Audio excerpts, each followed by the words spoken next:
Hey guys, tonight we're dropping you into the coldest permanently inhabited place on Earth, Yakutia, in the Russian Far East, where winter temperatures regularly plummet to minus 71 degrees Celsius, minus 96 degrees Fahrenheit.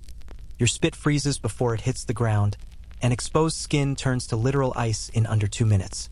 You're stepping off a small plane onto a frost-crusted airstrip in the middle of nowhere, surrounded by a landscape so hostile that simply breathing feels like inhaling shards of glass.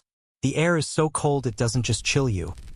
It physically hurts, stabbing at your lungs with every breath, making you cough reflexively as moisture in your airways begins to crystallize. Welcome to a place where car engines are left running 24/7 because if you turn them off, they'll never start again, where the ground is permafrost extending hundreds of meters down, and where the locals have perfected survival techniques over millennia that you, sitting there in your cozy bed, probably don't have a prayer of replicating. The truth is, you probably won't survive this.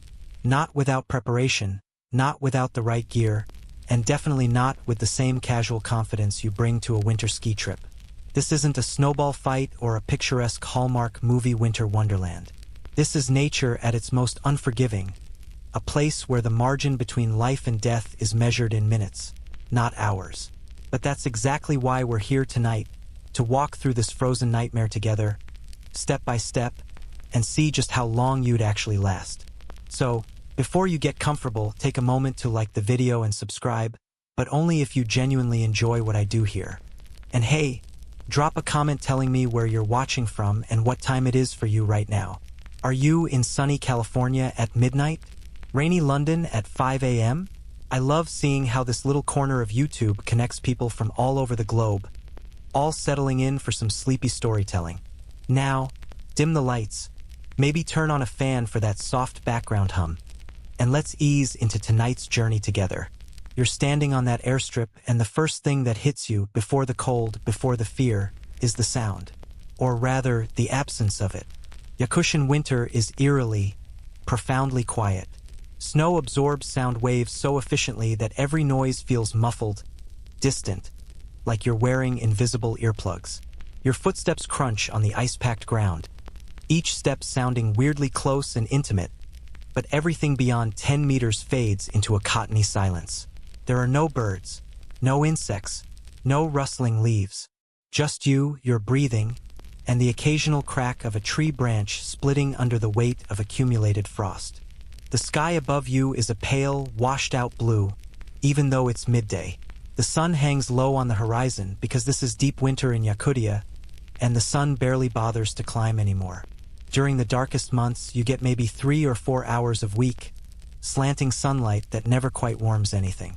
The rest is a long, blue-gray twilight that slides into pitch-black night. Right now, that weak sun casts long shadows across the endless expanse of snow, making everything look flat and two-dimensional, like a poorly rendered video game landscape. You're wearing what you thought was appropriate winter gear: a good puffer jacket, thermal layers, insulated boots, gloves, a hat. You checked the weather forecast, you saw the numbers, you thought you were ready. But within 30 seconds of standing still, you realize you're catastrophically underdressed. The cold here isn't like cold you've experienced before. It doesn't creep in gradually, giving you time to adjust. It attacks. It finds every gap in your clothing, the space between your glove and your sleeve, the opening around your collar, the tiny bit of exposed skin on your cheeks, and it invades with ruthless efficiency. Your fingers start tingling first. Not painfully, not yet. Just a weird pins and needles sensation that makes you flex them inside your gloves. Your toes follow within a minute, going from warm to uncomfortably cold to worryingly numb. You stamp your feet, trying to get circulation going, but the movement barely helps. The cold is relentless, indifferent to your body's attempts to fight it. Here's something wild. Yakutia is home to Oymyakon and Verkhoyansk, 2 villages that compete for the title of coldest inhabited place on Earth. Verkhoyansk officially recorded minus 67.8 degrees Celsius, minus 90 degrees Fahrenheit in 1892. Though locals insist it's gotten colder since then, thermometers just aren't built to measure beyond a certain point. Oymyakon hit minus 67.7 degrees Celsius in 1933, and both towns wear their frigid reputations like badges of honor. Tourists actually visit these places now, seeking selfies at the pole of cold monuments, though most don't stick around longer than it takes to snap a photo and dive back into a heated vehicle. But here's the quirky bit. Despite being the coldest inhabited region, Yakutia also holds the world record for the greatest temperature variation in a single location. Summer temperatures can hit plus 38 degrees Celsius 100 degrees Fahrenheit, meaning the annual swing can exceed 100 degrees Celsius. The same ground that's frozen solid 9 months a year turns into boggy marshland in summer, breeding swarms of mosquitoes so thick they form visible clouds. The locals deal with both extremes with the same stoic acceptance, though they'll tell you the cold is actually easier to manage than the bugs. You try breathing through your nose and immediately regret it. The moisture in your nostrils freezes instantly, sticking the tiny hairs together in an uncomfortable, alien sensation. You switch to breathing through your mouth, but that's worse. The cold air hits the back of your throat like a slap, making you cough and gag. Your lungs actually ache with each breath, your body rebelling against this hostile environment. You instinctively pull your scarf up over your mouth and nose, creating a makeshift barrier, and it helps marginally. But within minutes, your breath saturates the fabric, and it begins to freeze, forming a stiff, ice-crusted mask against your face. Your eyes are watering, not from emotion, but from the cold triggering your tear ducts. Those tears immediately freeze on your eyelashes, forming tiny crystals that catch the weak sunlight. You blink, and it feels strange, mechanical, like your eyelids are dragging across sandpaper. If you're not careful, your eyelashes can actually freeze together, gluing your eyes shut until you warm them with your hands. There's a small building visible about 100 meters away, probably a terminal or shelter of some kind. You start walking toward it, and that's when you realize how difficult movement becomes in this cold. Your joints feel stiff, resistant, like your body is already beginning to solidify. Your muscles don't respond quite right, operating at reduced efficiency as your blood vessels constrict, pulling warmth away from your extremities and toward your vital organs.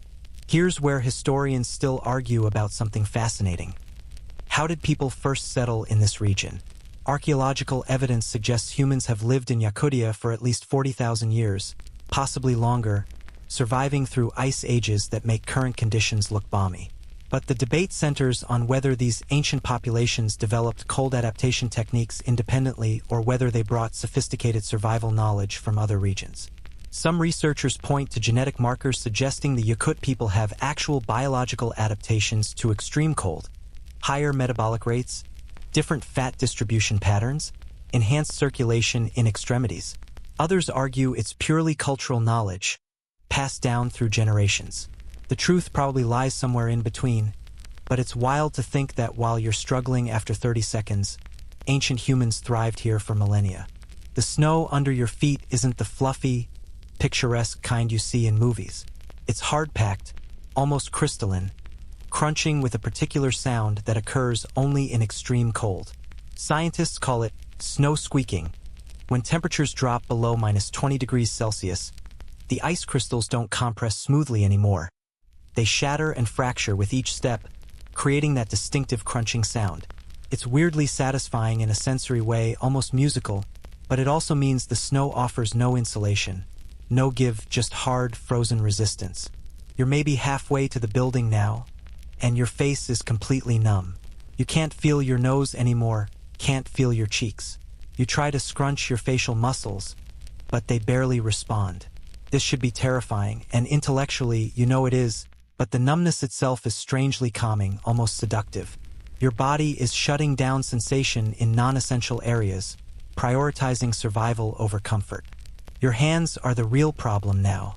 Despite your gloves, your fingers have gone from tingling to painful to worryingly absent. You try making a fist and can barely manage it.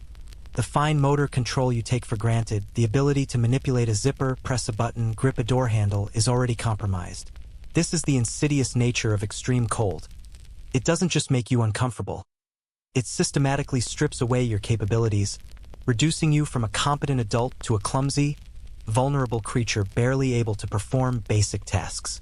A gust of wind picks up, and suddenly everything gets exponentially worse. The still air was brutal. Moving air is catastrophic. Wind chill at these temperatures is almost incomprehensible. That breeze, maybe 20 kilometers per hour, barely enough to rustle leaves in normal conditions, drops the effective temperature another 10 or 15 degrees. Your body heat, that precious bubble of warmth you've been desperately trying to maintain, gets stripped away in seconds. You turn your back to the wind, hunching over, making yourself small, every instinct screaming at you to find shelter right now. There's a dark humor in the fact that you're probably only 2 minutes into this experience, and you're already in genuine danger. 2 minutes. You've spent longer deciding what to watch on Netflix. You've wasted more time scrolling social media. But 2 minutes of exposure in a Yakutian blizzard is enough to cause frostbite, enough to make survival genuinely uncertain. You stumble forward, your gait awkward and shambling, toward that building. Your vision is starting to blur, partly from your eyes watering and freezing, partly from your body beginning to prioritize core functions over peripheral ones like sharp eyesight. The building seems to shimmer in the cold air, heat waves in reverse, distortions caused by varying densities of frigid air. Inside your boots, you can't feel your toes anymore. This should send you into a panic, but there's a strange mental fog creeping in, a disconnect between what's happening to your body and your emotional response to it. Psychologists have documented this phenomenon in hypothermia cases. As your core temperature begins to drop, even slightly, cognitive function deteriorates. Decision-making becomes impaired. Risk assessment fails. People in the early stages of hypothermia have been known to make bizarrely poor choices, wandering away from shelter, removing clothing, giving up when salvation is just meters away. You're not quite there yet, but the trajectory is clear. Every second you spend in this environment without proper protection is pushing you further down that path.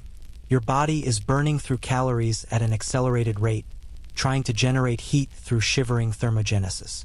You're probably consuming energy 10 times faster than normal, and that's not sustainable. Eventually, your reserves will deplete, and then things get really dire. The building is close now, maybe 20 meters.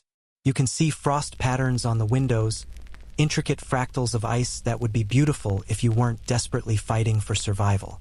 Your brain, still functioning enough to be sarcastic, notes that this would make a great Instagram post. Surviving minus 71 degrees Celsius? Day 1, probably dying LOL adventure winter wonderland. Except you can't operate your phone. Your fingers can't manipulate the touchscreen. And besides, lithium-ion batteries die almost instantly in this cold. Your phone is probably already a useless brick in your pocket. You reach the door, and here's where things get real. Can you actually open it? Your hands are so cold, so numb, that gripping the handle is genuinely difficult. You fumble with it, your thick gloves making the task harder, your frozen fingers barely able to exert pressure. For a terrifying moment, you wonder if you're going to die 10 meters from safety, unable to perform the simple mechanical task of turning a door handle. But you manage it. The handle turns, the door swings open, and you practically fall into the building, stumbling across the threshold into what feels like a blast furnace but is probably just a moderately heated room, maybe 15 degrees Celsius. The temperature differential is so extreme that your body doesn't know how to process it. Your skin starts burning, not metaphorically, but actually burning with pain as blood rushes back to your extremities. Your face, your hands, your feet all scream with sudden, shocking agony as nerve endings wake up. You collapse against the wall, gasping, your heart pounding, your entire body trembling uncontrollably. And you've been outside for maybe 5 minutes. 5 minutes. This is Yakutia. This is what you're up against. And we're just getting started. Your body is staging a full-scale rebellion, and you're not even sure which sensation to process first. The burning in your hands is excruciating. A deep, throbbing pain that radiates from your fingertips up through your palms and into your wrists. It's not the pleasant warmth of coming in from a mild winter day. This is your capillaries frantically dilating, blood rushing back into tissue that was seconds away from actual cellular damage, and every nerve ending firing distress signals simultaneously. You want to cry out, but your jaw is still so cold that opening your mouth wide enough to yell feels mechanically impossible. You're standing just inside the doorway of what appears to be a small heated anteroom, probably designed exactly for this purpose. A buffer zone between the lethal cold outside and the inhabited spaces within. The walls are thick, insulated with layer upon layer of material, and there's a small bench where you collapse, your legs finally giving out. Your breathing comes in ragged gasps, each inhale still hurting your lungs despite the relatively warm air. Your body doesn't trust this warmth yet, doesn't quite believe it's real after the assault it just endured. The shivering starts in earnest now. Violent, uncontrollable tremors that rack your entire frame. This isn't the delicate shiver you get waiting for a bus in October. This is your body's emergency heat generation protocol kicking into maximum overdrive. Your muscles contract and release in rapid succession, sometimes so forcefully that it actually hurts, burning through your remaining energy reserves to produce warmth. You wrap your arms around yourself, but it barely helps. The shivering has its own agenda, and you're just along for the ride. Your fingers are the real horror show. As sensation returns, you can feel exactly how close you came to serious frostbite. The tips are bone-white, waxy-looking, and when you try to flex them, they respond sluggishly, like they belong to someone else. There's a gradient of color from your wrist, relatively normal pink, to your fingertips, corpse pale, marking the frontier where your body had begun abandoning territory to save the kingdom.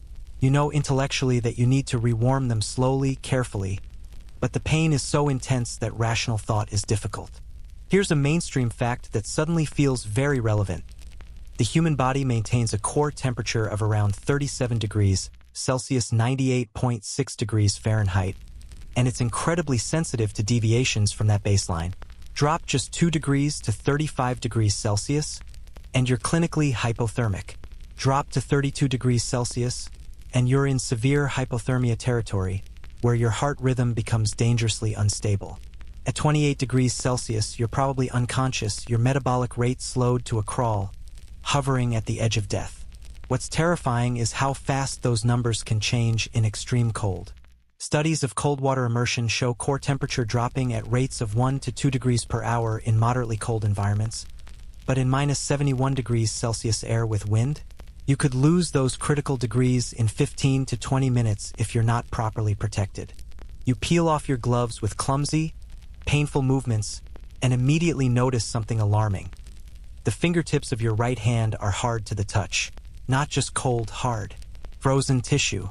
The ice crystals that formed in your cells during those 5 minutes outside haven't fully melted yet, and there's a real possibility of permanent damage if you handle this wrong.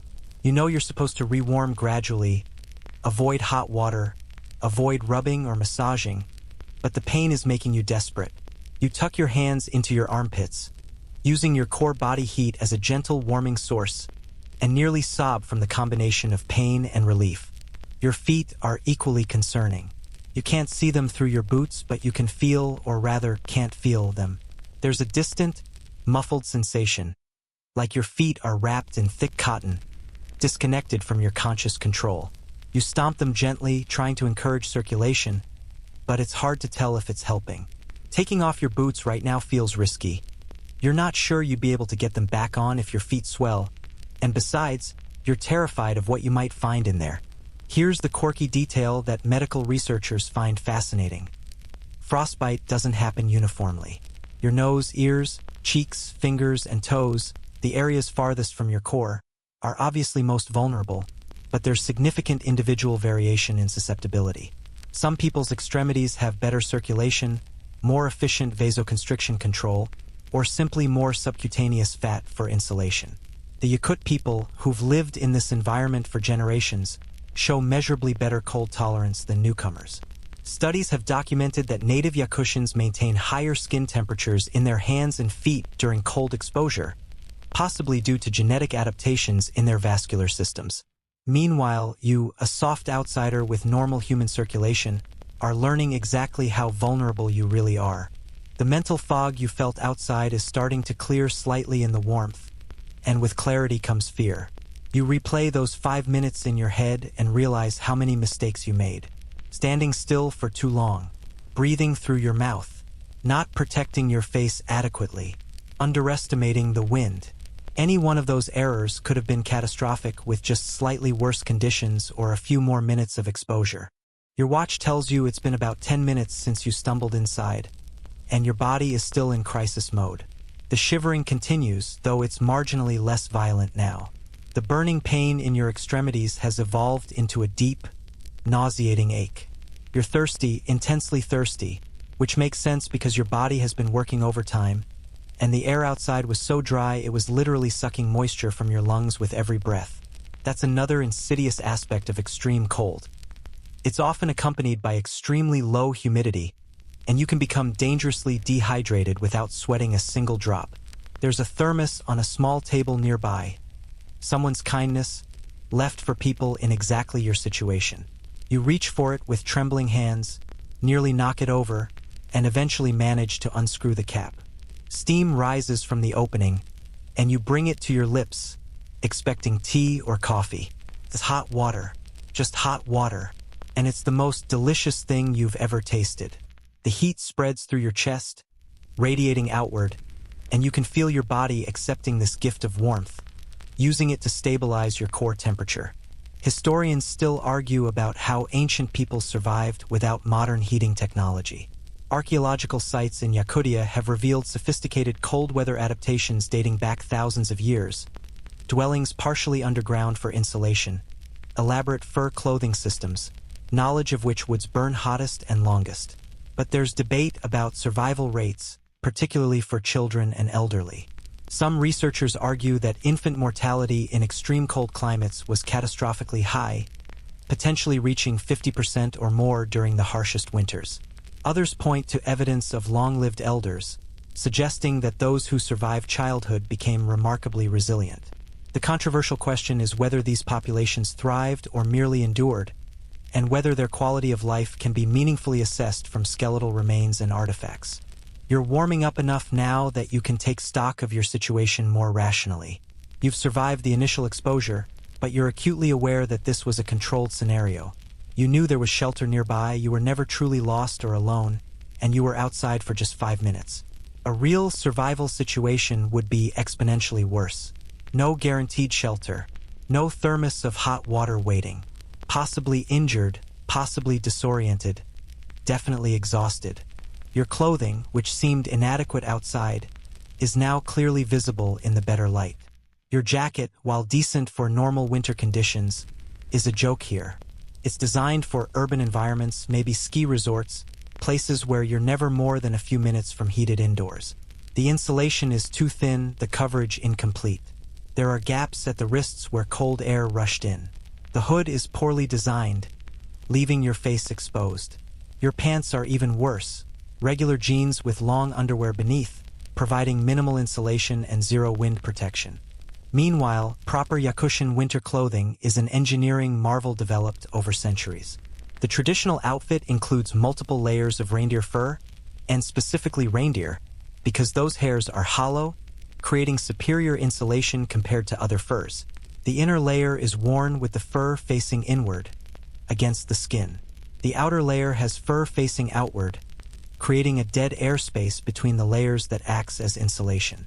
Boots are made from reindeer leg skin, naturally shaped to fit the foot, stuffed with dried grass that can be replaced daily to manage moisture. Mittens are preferred over gloves because keeping fingers together shares warmth more efficiently. The whole ensemble can weigh 10 to 15 kilograms, but it can keep you alive in conditions that would kill you in minutes wearing what you have on. Your face is particularly concerning. You pull out your phone. Miraculously, it hasn't completely died yet, probably because it was insulated against your body, and use the camera as a mirror.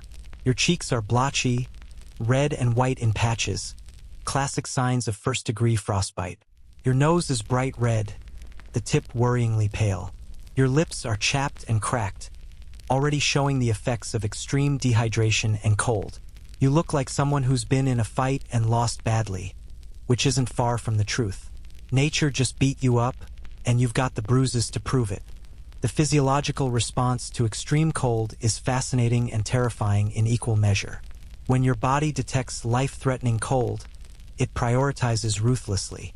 Blood vessels in your extremities constrict dramatically, sometimes reducing blood flow by 95% or more, sacrificing fingers, toes, nose, and ears to maintain warmth in your vital organs.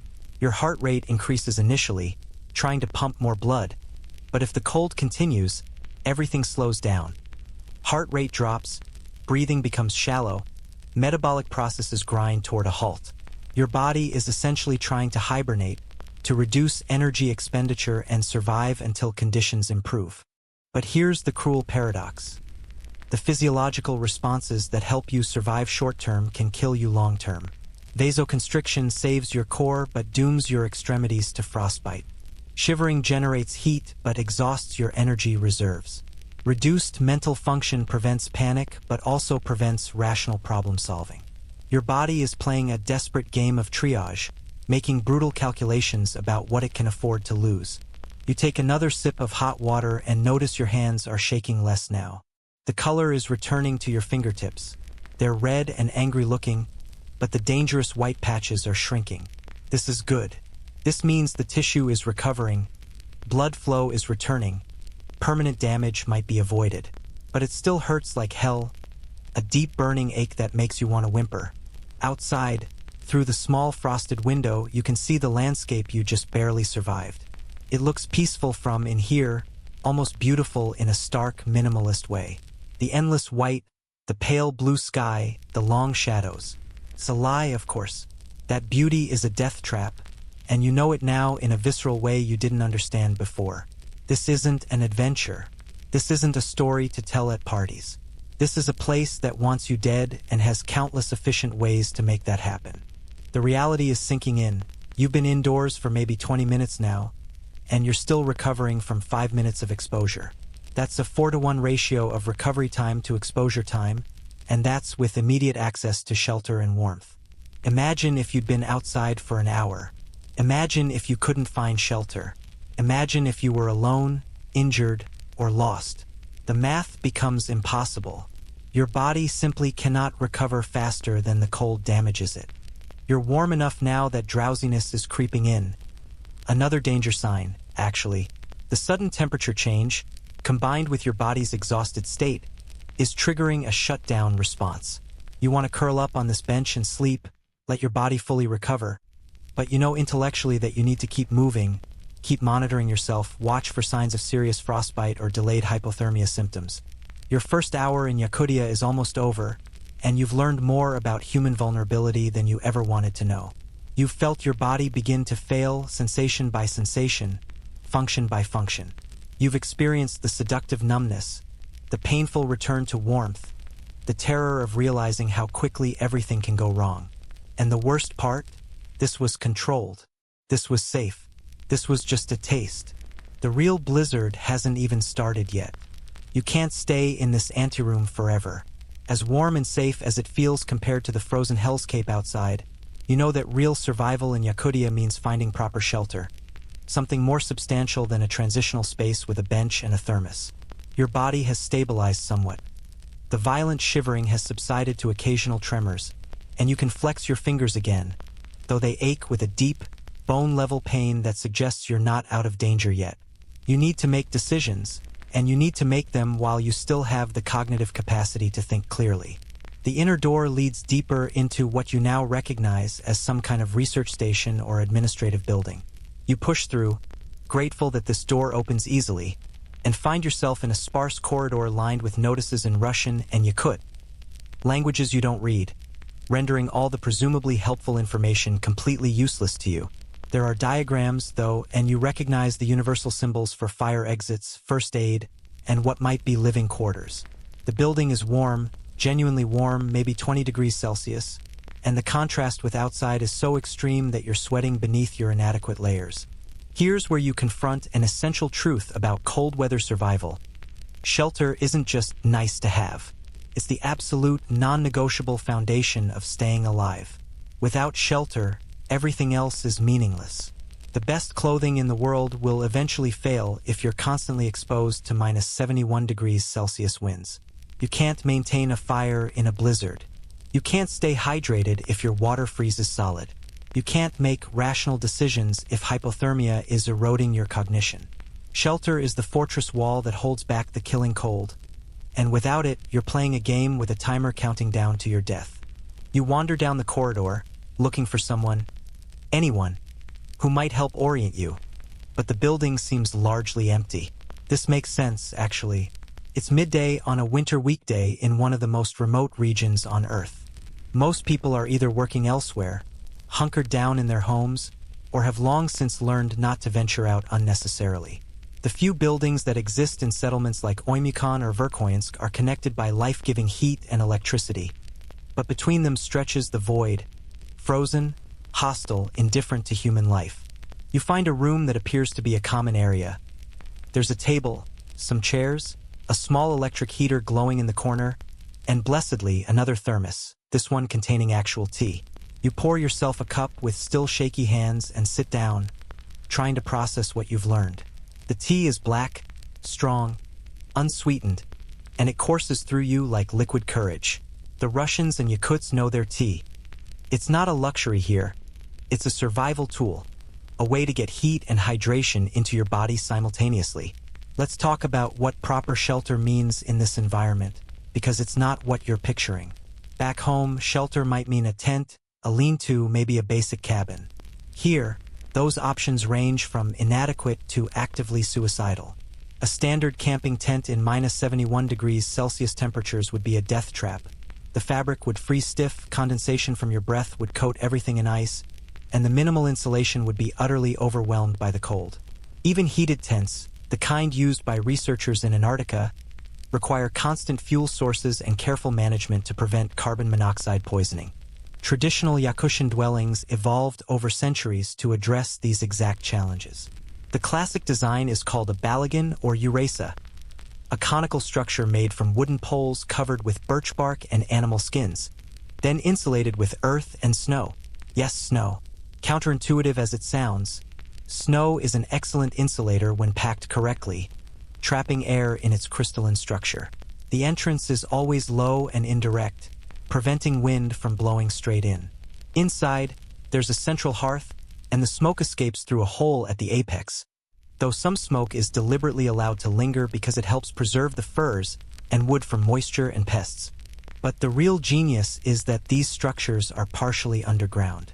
The earth itself, even permafrost, maintains a more stable temperature than the air above it. Digging down even a meter provides substantial insulation from the killing wind and the temperature extremes. Modern Yakutian houses follow this principle with insulated foundations and elaborate heating systems, but the concept remains the same. You're not trying to heat a space to comfortable room temperature. You're trying to create a pocket of survivable warmth in a landscape that desperately wants to equalize everything to minus 71 degrees Celsius. Here's a quirky detail that survival experts find fascinating. The best emergency shelter in a Yakutian blizzard might be a snow cave, but not the kind you're imagining. You can't just dig a random hole in the snow and expect to survive. The snow needs to be the right consistency. Deep powder won't hold a structure, and ice is too hard to excavate without proper tools. You need consolidated snow, the kind that's been deposited by wind and compressed naturally. Then you dig horizontally into a drift or bank, creating a tunnel that slopes upward into a chamber. The upward slope is critical. Cold air sinks, so the sleeping platform needs to be higher than the entrance. You seal the entrance partially, leaving ventilation holes, and the whole structure becomes a tiny fortress against the cold. Sounds simple, right? It's not. Digging a proper snow cave in extreme cold is exhausting work that makes you sweat, and sweat is your enemy. It saturates your clothing, reducing its insulating properties, and then freezes against your skin. You need to work in careful intervals, removing layers to prevent sweating, then adding them back during rest periods. You need tools, a shovel, or at minimum a large piece of wood or metal. You need to orient the entrance away from the prevailing wind. And you need to do all of this while your core temperature is dropping, your fingers are freezing, and your decision-making capacity is deteriorating. Most people in actual emergency situations don't manage it. They try, they exhaust themselves, and they die of exposure halfway through digging. You're sitting in this warm room, drinking tea, and you realize with stark clarity that if you were forced outside right now, truly outside with no building to return to, you'd probably die within hours. Not days, hours, maybe less. Your clothing is inadequate. You have no tools. You don't speak the local language. You don't know the terrain. You have no means of starting a fire, no emergency supplies, no GPS that would function in this cold, no satellite phone. You're a walking corpse, you just don't know it yet. The historical record is littered with examples of people who didn't understand this. Soviet-era documents from the gulags, the forced labor camps that operated in Siberia and Yakutia, describe prisoners dying by the thousands during winter. They were given inadequate clothing, forced to work outdoors, and housed in barely heated barracks. The official records are incomplete and probably deliberately understated, but historians estimate that cold-related deaths in the gulags numbered in the hundreds of thousands. Not from starvation, not from disease, but from simple, brutal exposure to cold that their bodies couldn't withstand. Here's where historians still argue. Were these deaths the result of incompetence or intentional murder? Some scholars point to the chaotic, under-resourced nature of the gulag system, arguing that administrators simply didn't have adequate supplies or knowledge to keep prisoners alive. Others argue that the deaths were entirely predictable and therefore constituted deliberate killing through neglect. The debate gets murky because the Soviet archives are incomplete, witnesses are mostly dead, and the truth is probably some combination of both. Systematic indifference to human life combined with logistical impossibility. What's not debatable is the body count or the role that Yakutian winter played in creating it. You finish your tea and stand up, testing your legs. They're steady now, functional, though you can still feel the deep chill in your bones. A lingering cold that won't fully dissipate for hours. You need better clothing if you're going to venture outside again, and you need to understand the layout of this settlement wherever you are. You need to find the locals, because they have knowledge that can't be gained from books or videos or casual observation. They know which snow is safe to walk on and which conceals deadly crevasses or weak ice. They know how to read the sky for approaching blizzards. They know where the emergency caches are, the shortcuts between buildings, the places where wind creates lethal vortices. You venture deeper into the building and eventually find someone. An older woman in thick wool clothing, her face weathered and creased from decades of harsh winters. She looks at you with the expression of someone who's seen countless naive outsiders and knows exactly how much trouble you're in. She doesn't speak English, and you don't speak Russian or Yakut, but she gestures at your clothing with something between pity and disdain, then beckons you to follow. She leads you to a storage room packed with gear, real gear, the kind that might actually keep you alive. There are enormous fur coats, the reindeer hide so thick it barely flexes. Boots that look like they could survive a moon landing, lined with felt and fur. Massive mittens, fur hats with ear flaps that hang down to your shoulders, face masks made from multiple layers of fabric and fur. She starts pulling items off shelves, holding them up against you, assessing sizes with practiced efficiency. The coat she hands you weighs probably 15 kilograms. You grunt under the unexpected heft, and it smells like animal, smoke, and age. It's not pleasant, but it's real. This is what survival looks like. Not pretty, not comfortable, not Instagram-worthy. Just functional, proven over generations, designed by people who understood that the cost of failure is death. She helps you into the coat, layering it over your inadequate jacket, and immediately you understand the difference. This isn't just insulation, it's armor. The fur traps air in 1,000 tiny pockets, creating a barrier that the cold can't easily penetrate. The weight of it is actually reassuring, substantial, like wearing a fortress. She adds the hat, pulling it down firmly over your ears, and ties the face mask around your neck, ready to pull up when needed. The boots are next, enormous things that require you to remove your useless sneakers and put on multiple layers of thick wool socks first. Your feet, still aching from their earlier brush with frostbite, slide into the felt liners, and then the whole assembly goes into the outer boot. It's like putting your feet into sleeping bags attached to boots. You can barely feel the floor through all that insulation, and walking feels clumsy, like you're wearing diving fins, but you're warm. For the first time since arriving, your feet are genuinely warm. The mittens are last, great furry things that make your hands look like bare paws. There's no dexterity in these.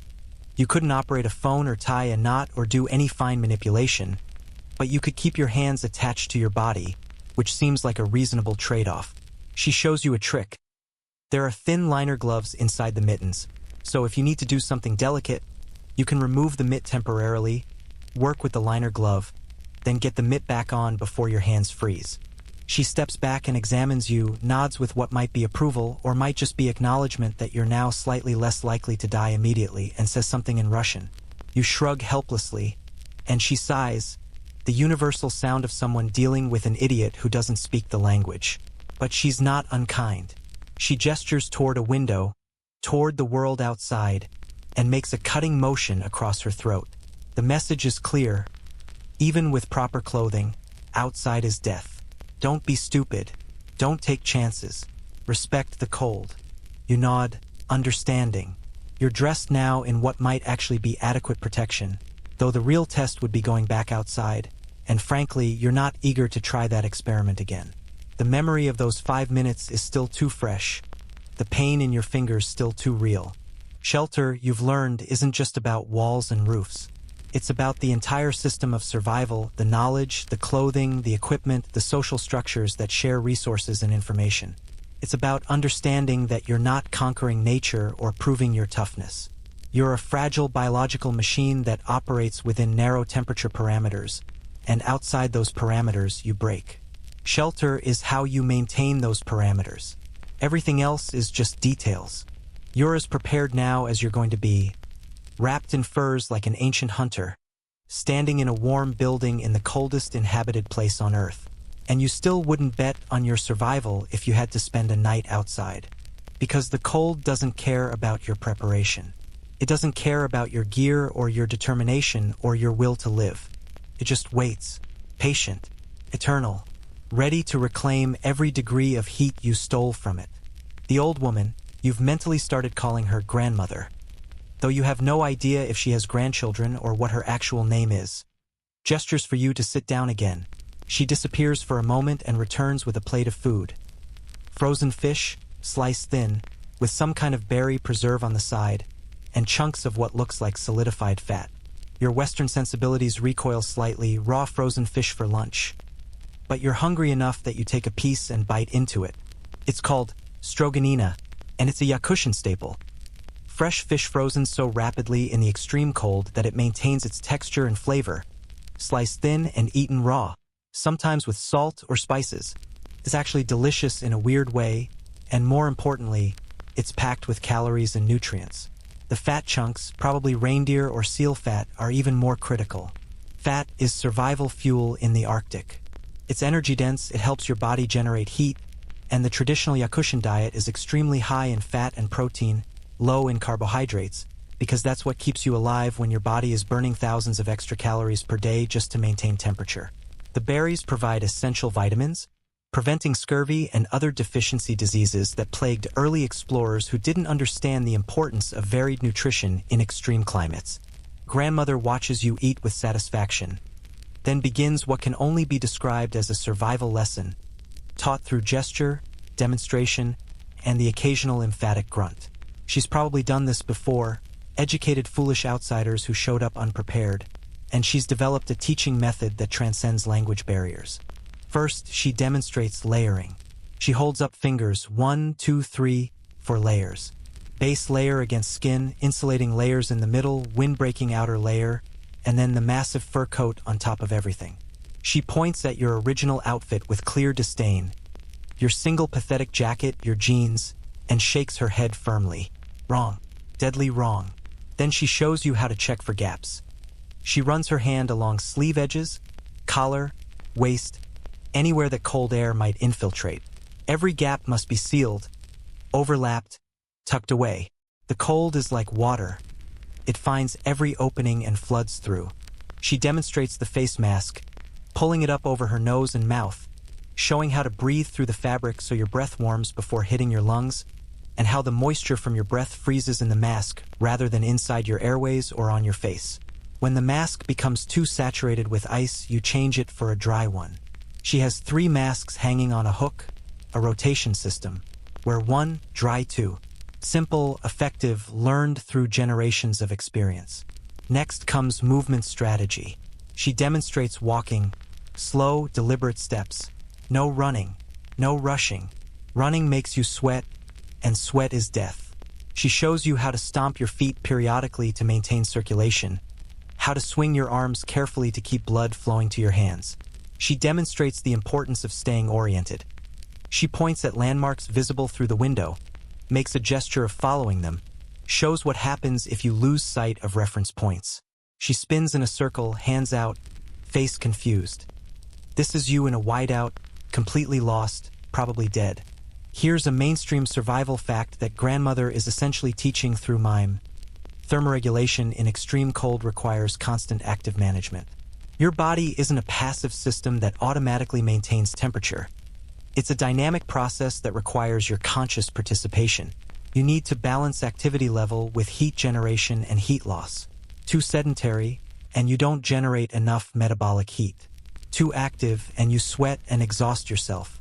The sweet spot is gentle, sustained movement, what grandmother is demonstrating, that keeps blood circulating without overtaxing your system. She picks up a piece of rope and shows you not tying, except her hands are inside those massive mittens. It's nearly impossible. She fumbles, drops the rope, tries again, fails. Then she demonstrates the liner glove trick again. Remove mitt, tie knot quickly with liner glove, immediately replace mitt. The total exposure time is maybe 15 seconds, but she emphasizes, through dramatic shivering and finger wiggling, that even that brief exposure is dangerous. Work fast, cover up fast, never leave skin exposed longer than absolutely necessary. There's a quirky detail here that survival researchers have documented extensively.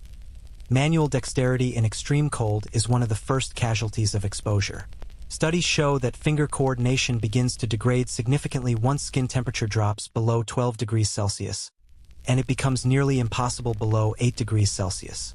This creates a vicious cycle in survival situations. You need to perform tasks like building shelter, starting fires, or treating injuries, but the cold that makes those tasks necessary also makes them nearly impossible to execute. Yakutian people have adapted by designing everything in their environment for operation with mittened hands.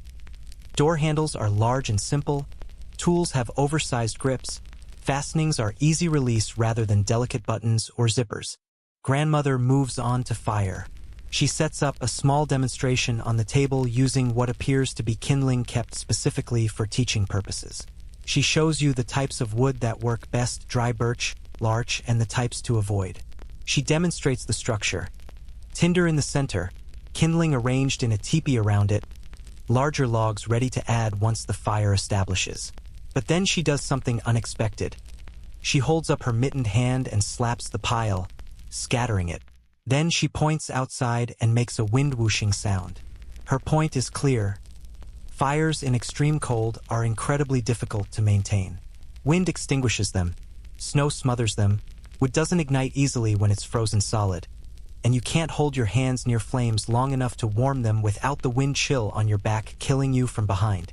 The historical reality of fire in Yakutia is that it's both essential and unreliable.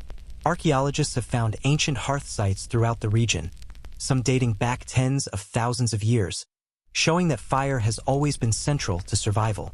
But the cultural knowledge surrounding fire here is elaborate and specific. You don't just start a fire like you might on a camping trip. You need the right wood, cut and dried months in advance. You need a sheltered location, often inside a structure or at least protected by a windbreak. You need to maintain the fire constantly because letting it die means starting over, which might be impossible in a blizzard. Here's where historians still argue about something fascinating. How did the earliest humans in this region maintain fire during the worst periods? Some researchers propose that the ancient Yakutians used a kind of perpetual fire system, designated firekeepers whose sole job was to ensure flames never went out, with severe social consequences for failure. Others suggest elaborate fire-starting technology, like bow drills specifically designed for extreme cold, or the use of naturally occurring flammable materials like birch bark oil. There's even controversial evidence suggesting some groups might have used meteoric iron as fire-starting tools. Striking iron against pyrite creates sparks hot enough to ignite tinder, but whether this was widespread or rare is still debated. Grandmother transitions to water now. She holds up a canteen, shakes it. You can hear ice rattling inside. She points at you, then at the canteen, and makes a drinking motion, then shakes her head violently. Don't drink ice or snow directly.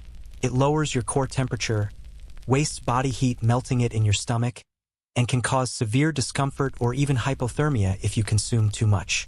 You must melt snow or ice first, then drink the water. But here's the problem. Melting snow requires heat, and heat requires fuel, and fuel might be limited. She shows you a technique. Putting a canteen of ice inside your coat, against your body, letting your body heat slowly melt it. It's uncomfortable and drains your personal heat, but in an emergency, it works. She also demonstrates something clever. Don't pack snow tightly into your water container. Loose, fluffy snow contains air pockets that melt more easily. Dense, compacted snow or solid ice requires more energy to melt. These are the kinds of details that separate people who survive from people who die. Tiny optimizations, learned through trial and error, passed down through generations. The next lesson is about reading weather, and this is where the communication barrier becomes most challenging. She takes you to the window and points at the sky, at the angle of the sun, at the patterns in the snow on the ground. She's trying to show you the signs of approaching storms, but without shared language, it's difficult.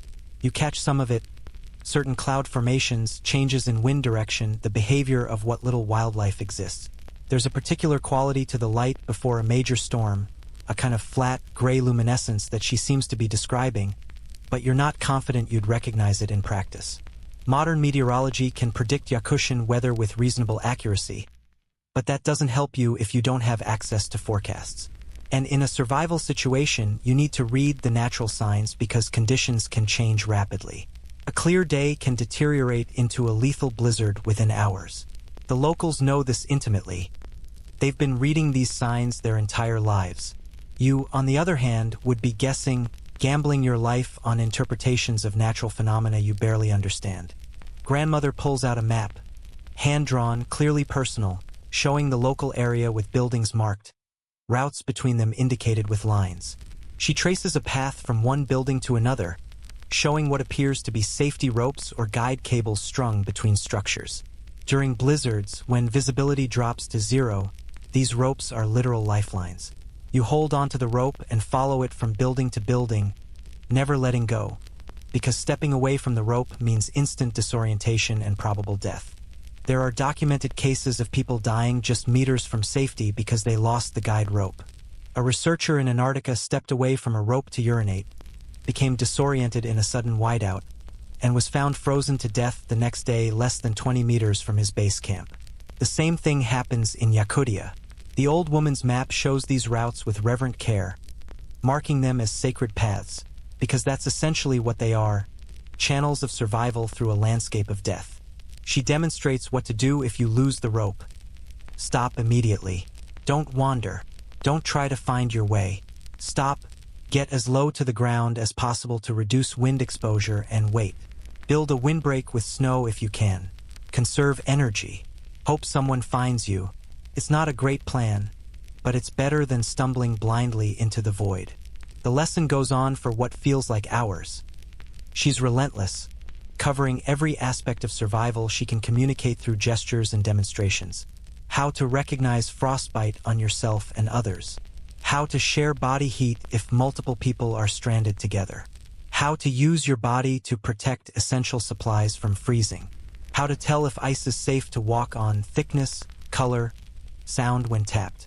How to avoid sweating during physical exertion by removing layers preemptively rather than reacting after you're already damp. There's so much information, so much hard-won knowledge compressed into this impromptu teaching session, and you're desperately trying to absorb it all, knowing that any one of these lessons might be the difference between life and death if you're forced outside again. But there's also the humbling recognition that grandmother has forgotten more about cold weather survival than you'll ever learn. This is her world. She was probably born into it, raised with this knowledge as naturally as you were raised with knowledge of traffic lights and Wi-Fi passwords. The Yakut people and the other indigenous groups of the region, like the Evenks and Yukagirs, have been perfecting these survival strategies for thousands of years. Their traditional knowledge isn't just cultural heritage. It's an ongoing, living science of survival, tested and refined through countless generations. When someone dies because they ignored the old wisdom, that's a data point. When someone survives using a particular technique, that technique gets remembered and taught. It's evolution in action, but instead of genetic adaptation, it's cultural adaptation. And yet, even with all this knowledge, people still die. Every winter in Yakutia claims lives. Cars break down between towns, and drivers freeze before help arrives. Hunters get caught in unexpected storms. Children wander too far from home. The elderly succumb to the cold in inadequately heated homes. The knowledge helps, it absolutely helps, but it doesn't make you invincible. It just shifts the odds slightly in your favor. Grandmother seems satisfied that she's taught you everything she can in one sitting.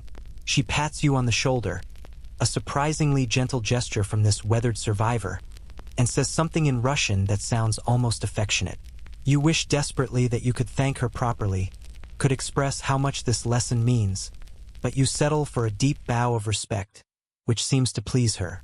You're dressed now in proper gear, you've eaten high-energy food, and you've received a crash course in Yakutian survival from someone who actually knows what she's talking about. You're still woefully unprepared compared to a native, but you're exponentially better off than you were when you stumbled off that plane. The question now is, what happens when you have to go back outside? Because eventually you will. Shelter is safety, but it's also confinement. Survival in Yakutia isn't about hiding indoors until spring. It's about learning to exist in a hostile environment, about moving through the cold with respect and caution, about understanding that nature here doesn't forgive mistakes. And whether you're ready or not, the cold is waiting. The warmth of the building has become almost oppressive now that you're wearing proper cold weather gear. Sweat is beginning to form on your back, dampening your inner layers. Exactly what grandmother warned you about. You need to either remove some layers or step outside, and the thought of voluntarily going back into that frozen hellscape makes your stomach clench with anxiety. But you also know that staying inside forever isn't an option, not in any realistic survival scenario. You need to test yourself to see if the proper gear actually makes a difference, to understand your limits before those limits are tested in an actual emergency. You stand by the door, psyching yourself up like a diver preparing for a cold plunge. Through the small window, the world outside looks deceptively calm. Just white landscape and pale sky, no visible wind, no obvious threats. But you know better now. You've felt what that stillness conceals. You pull the face mask up over your nose and mouth, adjust the fur hat so it covers your ears completely, make sure the mittens are secure, every gap sealed, every layer in place. Grandmother appears beside you. Apparently she's been watching, waiting to see if you'd actually have the courage to go back out. She nods approvingly at your preparations, then hands you something. A length of rope, maybe 30 meters long, with one end already tied to a sturdy hook by the door. She points at you, then at the rope, then makes a very firm gesture. Hold on. Don't let go. This is your lifeline, your way back if things go wrong.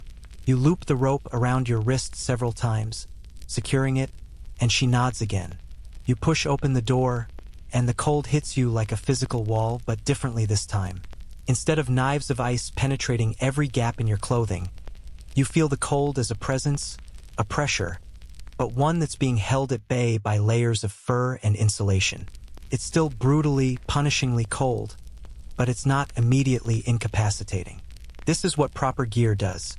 It buys you time, transforms minutes until death into hours until serious danger. You step outside, keeping one hand on the rope, and take a careful breath through the face mask. The fabric filters the air, warming it slightly, and while it's still uncomfortable, it's not the lung-searing agony of before. Your eyes water from the cold, and you have to blink frequently to keep the moisture from freezing your eyelids together. But you can see, you can function, you can think. The temperature hasn't changed. It's still hovering around -71 degrees Celsius, the kind of cold that exists almost nowhere else on Earth outside of Antarctic research stations. But your experience of it has transformed completely. This is the power of proper preparation, of centuries of accumulated knowledge translated into clothing and technique. You're not comfortable, not even close, but you're surviving. You walk slowly away from the building, following no particular path, just testing yourself. 10 meters, 20 meters. The rope unspools behind you, a physical connection to safety. Your body is working hard to maintain temperature. You can feel your heart beating faster, your metabolism ramping up, calories burning to generate heat. The massive fur coat shifts with your movement, and you're starting to understand its design. It's not just insulation, it's a microclimate system. Air trapped between the fur layers acts as a buffer, warming slightly from your body heat, creating a gradient between your skin and the outside air rather than a sharp, deadly boundary. Here's a physiological fact that's becoming viscerally apparent. Your body's thermoregulation operates on a principle of heat exchange. Every surface of your body is constantly losing heat to the environment through conduction, convection, radiation, and evaporation. In normal temperatures, this loss is balanced by your metabolism's heat production.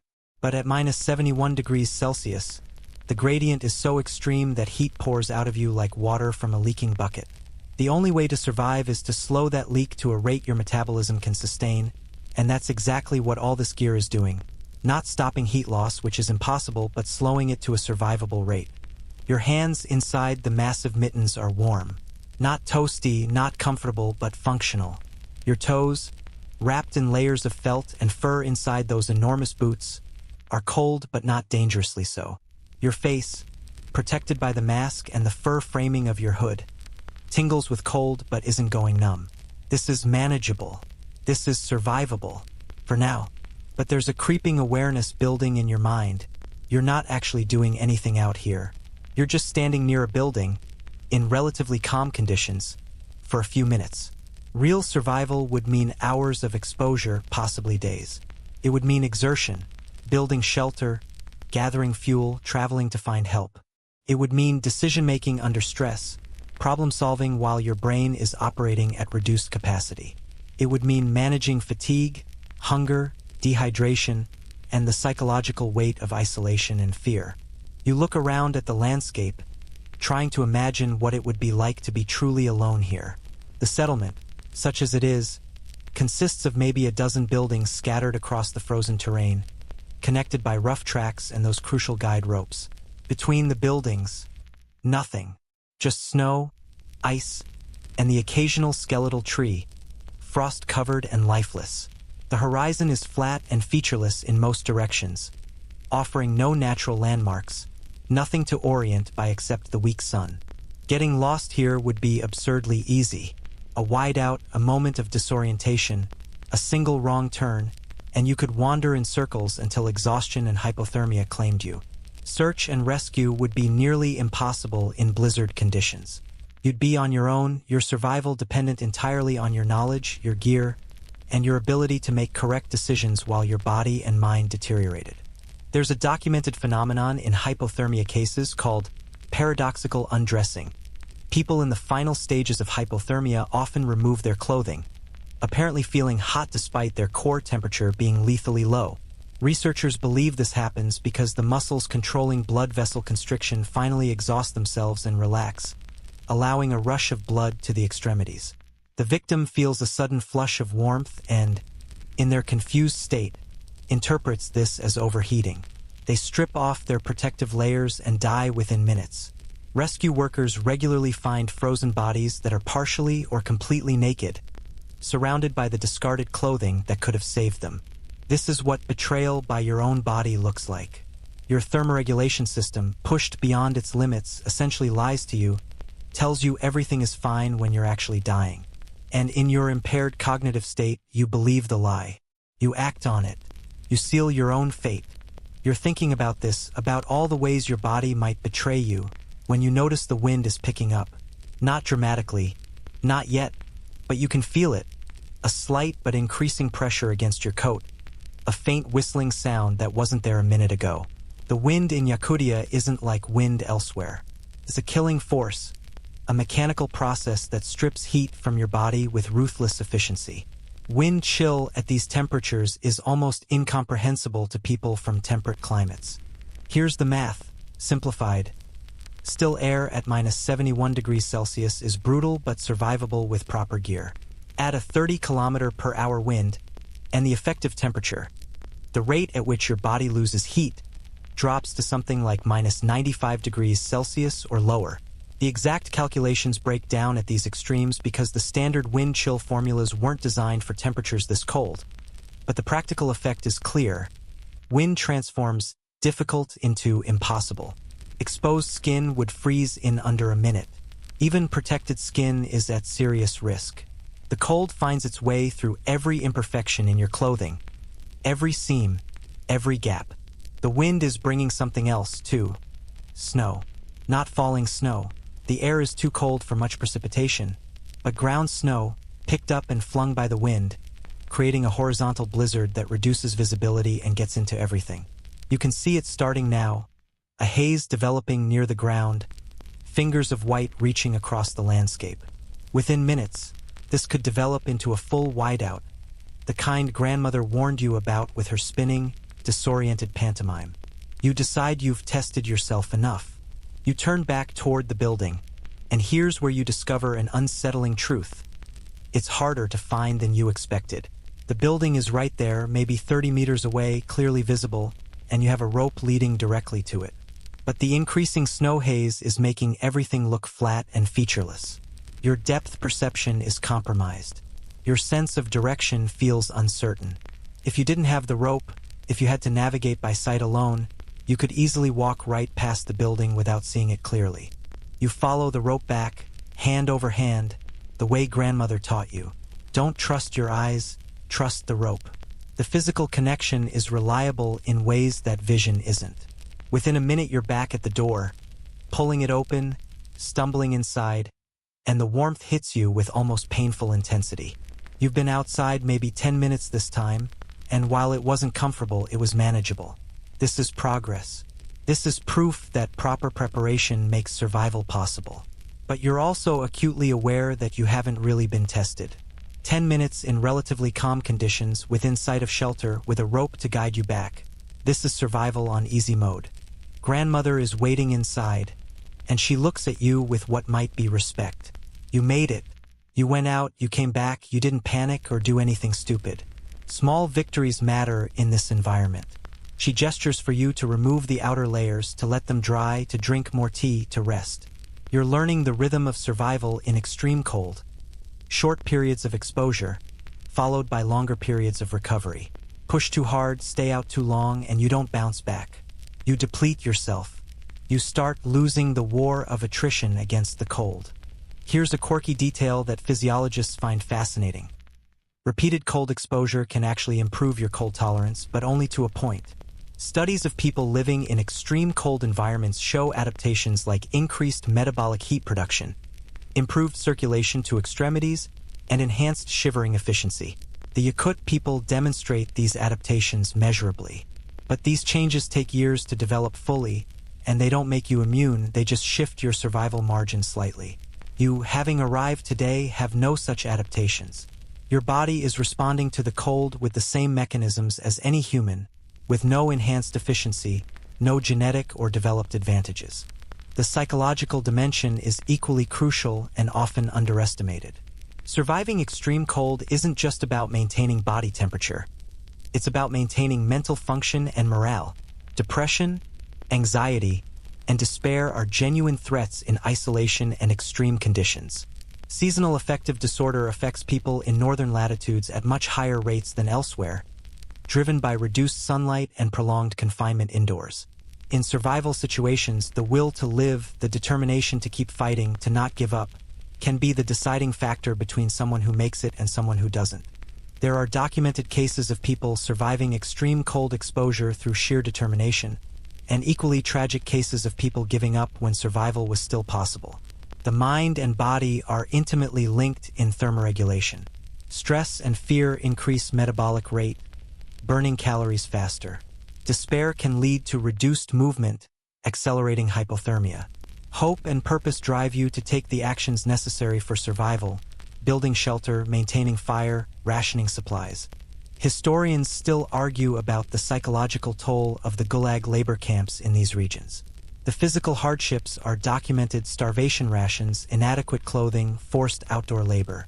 But the psychological dimension, the hopelessness, the separation from loved ones, the knowledge that you might die forgotten in the frozen wasteland, may have been equally lethal. Some survivors' accounts describe a kind of emotional numbness developing, a protective dissociation that allowed them to continue functioning when rational assessment of their situation would have led to despair. Others describe clinging to tiny sources of hope: a letter from home, a slightly warmer day, a moment of kindness from a guard. The question debated by historians is whether this psychological adaptation was a survival advantage or a form of trauma that damaged people permanently, even those who physically survived. The evidence is mixed and largely anecdotal. What's clear is that the human psyche, like the human body, has limits and extreme cold tests both simultaneously. You're sitting in the warm building, drinking tea, wearing borrowed fur, and you're already exhausted. Not physically exhausted, you've barely exerted yourself, but emotionally and mentally drained from the constant vigilance, the awareness of danger, the stress of operating in an environment that wants you dead.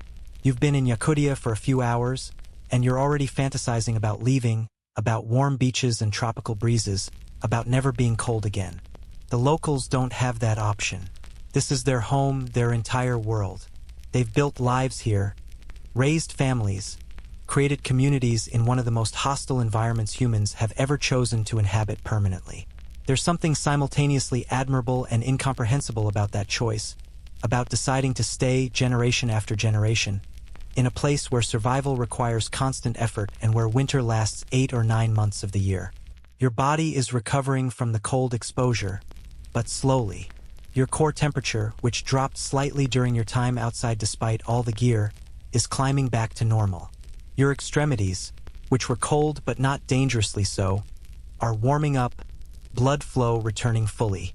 You're learning what the recovery cycle feels like, how long it takes, what your body needs to bounce back. And somewhere in the back of your mind, a question is forming. If you had to spend a night outside, in a real blizzard with no building to return to, would you make it? The honest answer, based on everything you've learned and experienced so far, is probably not. But the question remains, how exactly would you die? The blizzard arrives without fanfare, without dramatic buildup, just a gradual thickening of the air outside the window, a shift from difficult visibility to complete whiteout over the course of maybe 20 minutes.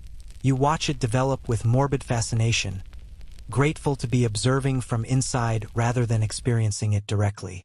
The wind has intensified from that gentle whistling you noticed earlier to a sustained howl that penetrates even the well-insulated walls of the building.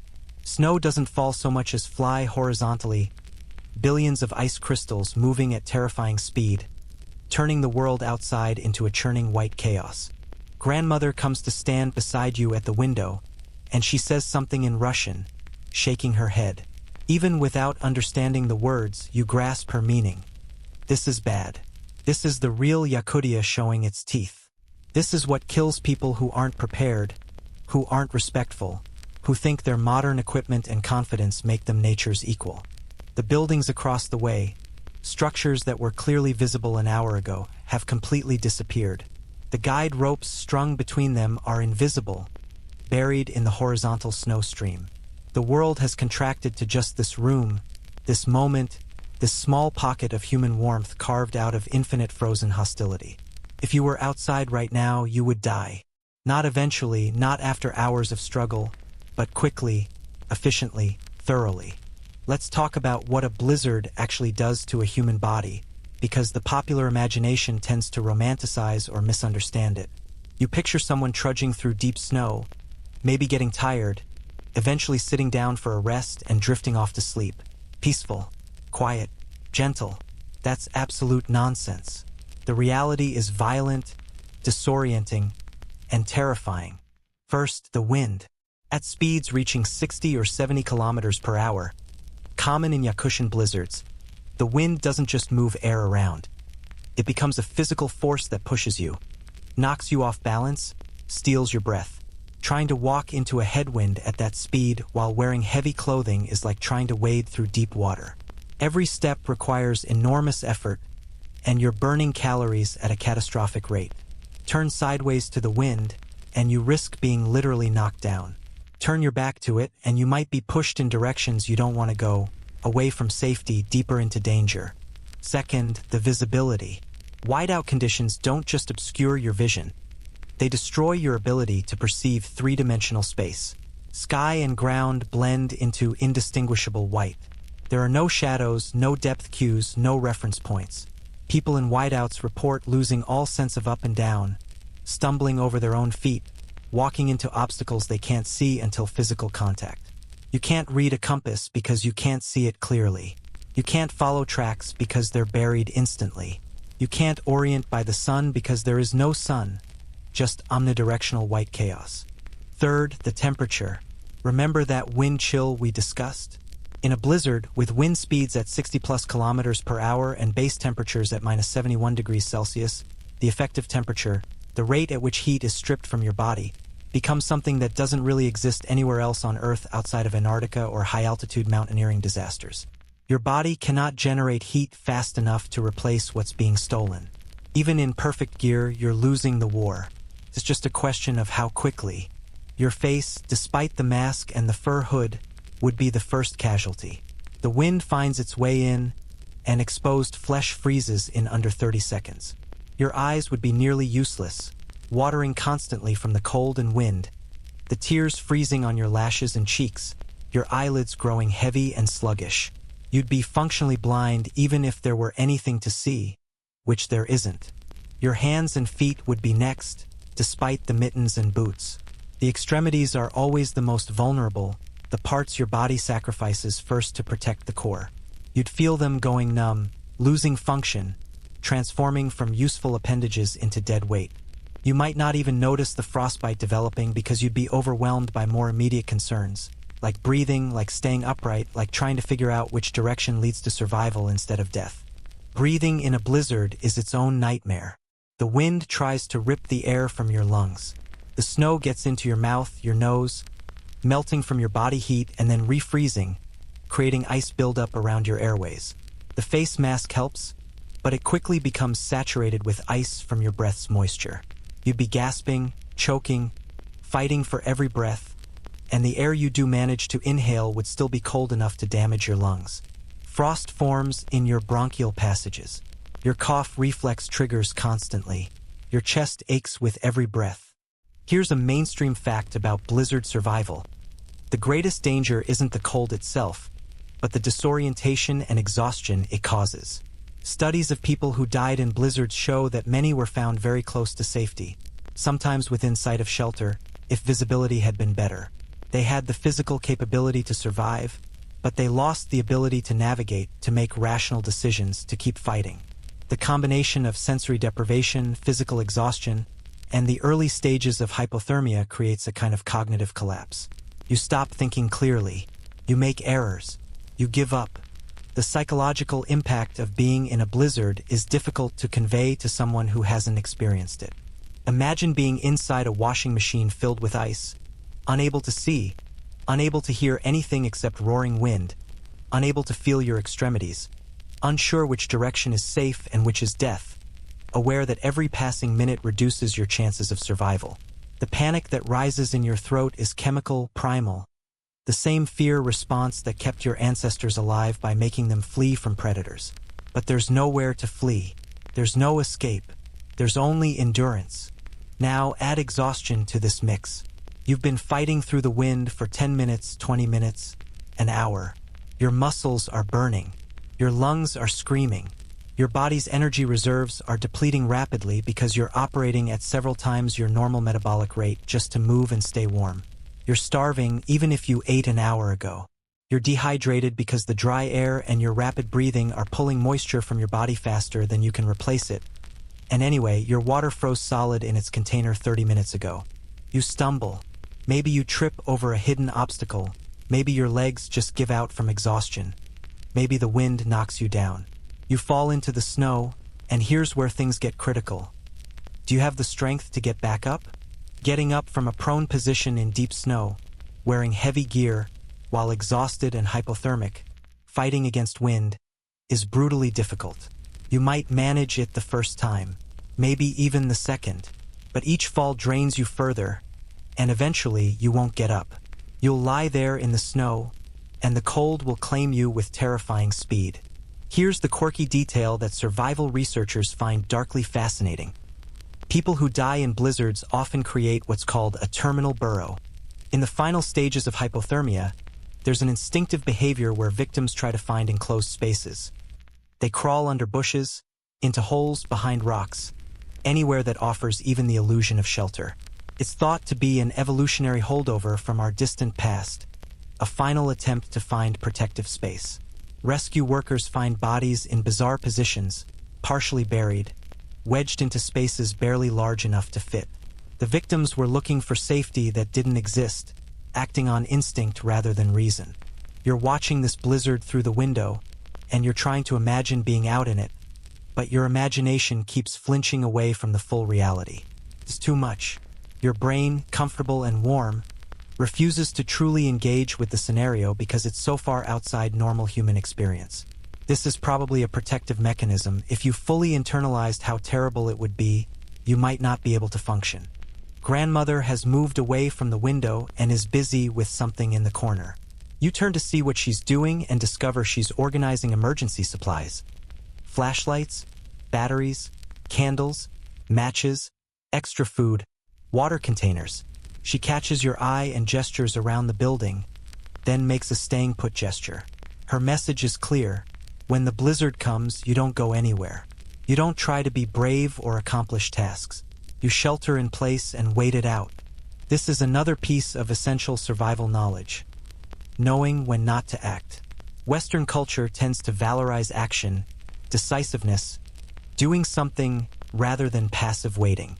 But in extreme environments, action is often the thing that kills you. The correct response to a blizzard is to hunker down, conserve energy, maintain your shelter, and wait for conditions to improve. Going outside for any reason, to check on livestock, to retrieve forgotten supplies, to help someone else, is likely to result in another person needing rescue. The historical record of Arctic and subarctic exploration is littered with examples of people who died because they couldn't accept inaction. They had to push on, had to attempt the crossing, had to make progress, even when conditions made progress suicidal. The successful explorers and settlers were the ones who learned patience, who could sit in a tent or cabin for days or weeks, riding out storms, accepting the forced confinement as the price of survival. Historians still argue about one of the most famous Arctic disasters, the 1912 Scott expedition to the South Pole, where Robert Falcon Scott and his team died on the return journey, some of them just kilometers from a supply depot that could have saved them. The debate centers on whether they died from bad luck, poor planning, or a refusal to stop and wait out bad weather. Some historians argue that Scott's cultural background, British, military, steeped in ideals of perseverance and carrying on, prevented him from making the decision to shelter in place when conditions deteriorated.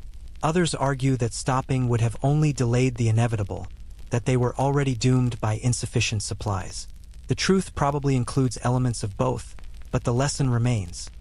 Sometimes survival requires not doing anything, and that can be psychologically harder than taking action. The blizzard outside intensifies further, if such a thing is possible. The building shudders under the wind's assault. You can hear things, debris, ice chunks, who knows what, impacting the walls with sharp cracks. This is the full fury of Yakutian winter, and it's genuinely awesome in the original sense of the word. Inspiring awe, fear, recognition of power beyond human scale. If you were in a tent right now, it would probably be destroyed, the poles snapping or the fabric tearing, leaving you exposed. If you were in a hastily built snow shelter, it might hold, might protect you from the wind, but the psychological toll of being buried in snow while the storm rages would be immense. If you were in the open, trying to travel, you'd be dead already. The wind noise is so loud that conversation would be impossible even if you shared a language with grandmother. It's a roar, a howl, a mechanical grinding sound that seems to come from everywhere at once. This is what the planet sounds like when it's trying to kill you, when the normal rules of weather have been replaced by something extreme and hostile. You think about your soft life back home, where bad weather means an inconvenient rainstorm or a traffic-snarling snowfall. You think about how you've complained about being cold because the office air conditioning was too high, or because you forgot your jacket on a mild autumn evening. The absurdity of it makes you want to laugh, but there's something cruel in the comparison. Most humans live in carefully controlled environments, insulated from nature's extremes, and that's good, that's progress, that's civilization. But it also means you have no reference points for this kind of raw environmental hostility. The blizzard will pass eventually, maybe in hours, maybe in days. When it does, there will be assessment and cleanup. Snowdrifts might have buried ground-level windows or doors. Structures might have sustained damage. And inevitably, there will be casualties. People who were caught outside, who made bad decisions, who ran out of fuel for heating, who had medical emergencies that couldn't be addressed because travel was impossible.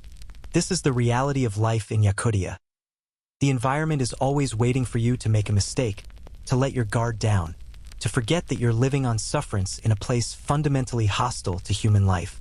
The blizzard is just the most dramatic reminder, but the threat is constant, year-round, except for brief summer, always present.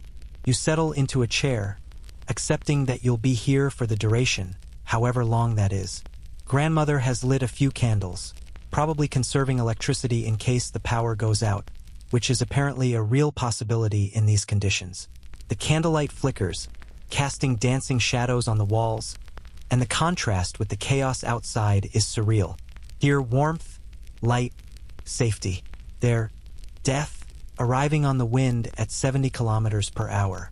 And you understand, finally, why the locals treat the cold with such profound respect. It's not just dangerous, it's personal. It's intelligent in its malice. It never stops hunting you. The blizzard has been raging for hours now, and the isolation is starting to mess with your head. You've been confined to this building with grandmother and occasionally one or two other locals who appear, warm themselves, exchange words in Russian or Yakut, and then disappear into other rooms. The lack of shared language means you're essentially alone with your thoughts, and those thoughts are getting progressively weirder as the hours drag on and the wind continues its relentless assault on the walls. You catch yourself staring at shadows, convincing yourself they're moving when they're not. You hear sounds beneath the wind's roar, voices, maybe, or music or mechanical noises that probably aren't real. Your mind is looking for stimulation, for patterns, for meaning in the sensory monotony, and it's starting to manufacture things that aren't there. This is the beginning of what psychologists call sensory deprivation effects, and it's happening faster than you'd expect because the blizzard has essentially cut you off from normal environmental inputs. You can't see outside. You can barely hear anything except wind. You're stuck in a small space with minimal visual complexity. Your brain is bored, and a bored brain does strange things. Here's a mainstream psychological fact. Humans are social creatures who require environmental stimulation and variety to maintain mental equilibrium. Prolonged isolation, especially in monotonous environments, leads to predictable cognitive and perceptual disturbances. Studies of solo sailors, Antarctic researchers, and prisoners in solitary confinement all document similar phenomena. Hallucinations, time distortion, obsessive thinking patterns, difficulty concentrating, emotional volatility, and a general degradation of mental function. The effects can begin within hours in extreme cases, though they typically take days or weeks to become severe. You're not there yet, not close, but you can feel the early stages. You've checked your watch obsessively, convinced that hours have passed when it's been 20 minutes. You've replayed conversations from your past with weird intensity, remembering details you haven't thought about in years. You've caught yourself having arguments with people who aren't here, working through social conflicts in your head with an urgency that feels absurd even as you're doing it. Grandmother seems completely unbothered, going about her routines with calm efficiency. She's lived through countless blizzards, countless periods of confinement. This is normal for her. But for you, with no cultural framework for accepting and managing extended isolation in extreme conditions, it's disorienting and increasingly uncomfortable. The wind noise has become a kind of audio hallucination engine. You keep hearing words in it, almost recognizable syllables that vanish when you focus on them. You hear music, melody fragments that might be from songs you know or might be completely invented by your pattern-seeking brain. At one point, you could swear you hear someone calling your name, and you actually stand up and look around before realizing how ridiculous that is. Nobody here knows your name. Nobody's calling you. It's just wind and your mind playing tricks. This is what isolation does, especially when combined with stress and the constant low-level fear that comes from being in a survival situation. Your psychological defenses start breaking down. The rational part of your brain that knows these hallucinations aren't real has to fight increasingly hard against the perceptual systems that insist they are real. It's exhausting in a way that has nothing to do with physical exertion. Here's a quirky detail that researchers studying extreme environments find fascinating. The specific content of isolation-induced hallucinations varies significantly across cultures and individuals, but the underlying mechanisms are universal. Some people hear voices of deceased loved ones. Others see shadowy figures or animals. Some experience a sense presence, the powerful feeling that someone or something is nearby, watching, accompanying them. This third-man phenomenon has been reported by mountaineers, polar explorers, and shipwreck survivors with remarkable consistency. They describe feeling absolutely certain that another person is present, sometimes even conversing with this imagined companion, drawing comfort from the hallucination even while knowing intellectually that it's not real. The evolutionary psychology of this is interesting. Having a hallucinated companion might provide psychological support during extreme stress, helping the individual maintain motivation and mental function. Or it might be a misfiring of social cognition systems that evolved in group contexts and don't know how to process profound isolation. Either way, it's a documented and surprisingly common response to the psychological pressure of being alone in hostile environments. You're not seeing phantom companions yet, but the longer the blizzard continues, the more you understand how someone could. The mind craves company, craves stimulation, and when reality doesn't provide it, the mind starts creating its own. You find yourself talking to yourself, narrating your actions, just to hear a human voice. Okay, I'm gonna pour some more tea now. Hot tea. Good tea. This is fine. Everything is fine. The words are reassuring even though you know you're just talking to yourself, even though it's slightly pathetic. Grandmother notices your muttering and gives you a look that might be sympathetic or might be mildly contemptuous. It's hard to tell. She says something in Russian, then gestures for you to follow her. She leads you to a small side room where there's a collection of items. Books in Cyrillic, some kind of board game, a deck of cards, hand tools for carving or crafting. She's showing you distraction options, ways to keep your mind occupied during the long confinement. It's basic but essential survival psychology. Give your brain something to do or it will turn on itself. You pick up the deck of cards. Standard playing cards, universal enough that language doesn't matter. You start playing solitaire, and the simple mechanical process of organizing cards, following rules, working toward a goal helps stabilize your mental state. This is why soldiers in foxholes carry books, why astronauts on long missions are given recreational activities, why prisoners create elaborate routines and projects. The occupied mind is a resilient mind. But underneath the temporary distraction, there's a growing awareness of vulnerability, of how fragile your psychological state really is. You've been in this building for less than a day, and you're already feeling the strain. Imagine being trapped for weeks during the darkest part of winter, when the sun barely rises, when blizzards come in waves, when the isolation isn't temporary but seemingly endless. Imagine being alone, without even grandmother's silent companionship, without cards or books or any distraction. Just you and the wind and the cold and your deteriorating mind. Historians still argue about the psychological state of Gulag prisoners who survived years in these conditions. Some accounts describe a kind of protective dissociation, where prisoners mentally remove themselves from their circumstances, living in memories or fantasies to escape the unbearable present. Others describe a numbing of emotional response, where the horrors became so routine that they ceased to provoke strong feelings. Still others describe maintaining sanity through rigid routines, intellectual exercises, or spiritual practices. The controversial question is whether these adaptations constituted resilience or whether they represented a form of psychological damage that persisted long after physical liberation. Survivors' testimonies are mixed. Some claim to have emerged essentially intact, able to return to normal life. Others described permanent changes in personality, chronic depression, difficulty forming emotional connections, or intrusive memories that never fully faded. The debate among historians and psychologists centers on whether extreme prolonged stress creates lasting changes in brain function or whether humans are remarkably capable of recovery given proper support. You're thinking about this, about psychological breaking points, about how much stress a mind can absorb when the lights flicker. Once, twice, then they go out completely. The sudden darkness is disorienting, almost physical in its intensity. You freeze, cards forgotten, your heart rate spiking with instinctive fear. This is bad. Without electricity, there's no heat beyond what the building's insulation can maintain, and that won't last long at these temperatures. Grandmother moves immediately, her movements audible in the darkness. Footsteps, objects being moved, the scratch of a match. Candles flare to life, pushing back the darkness partially, creating a small circle of warm yellow light in an ocean of black. She says something that sounds urgent, gestures for you to help, and together you start lighting additional candles, setting them in safe locations, creating multiple light sources throughout the space. The candlelight is beautiful in a primal way, but it's also alarming. This is humanity's oldest response to darkness, fire to hold back the night, and the fact that you're relying on it because modern electrical systems have failed feels like a regression, a stripping away of civilization's protections.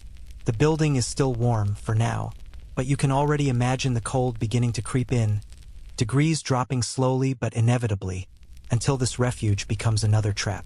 Grandmother is checking supplies, fuel for a backup heating stove, food reserves, water. She's done this before, clearly. This isn't a crisis for her. It's an expected inconvenience, planned for and manageable. But for you, it's another reminder of how precarious survival is, how dependent you are on systems functioning correctly, how quickly things can deteriorate. The psychological impact of the power failure is disproportionate to the actual danger. Grandmother has backup systems. This building is designed to handle exactly this scenario, but your stress response doesn't care about rational assessment. You're in a hostile environment. Systems are failing. Darkness has arrived, and your primitive brain is sounding alarm bells. You feel your breathing getting shallow, your chest tight, the early stages of a panic response.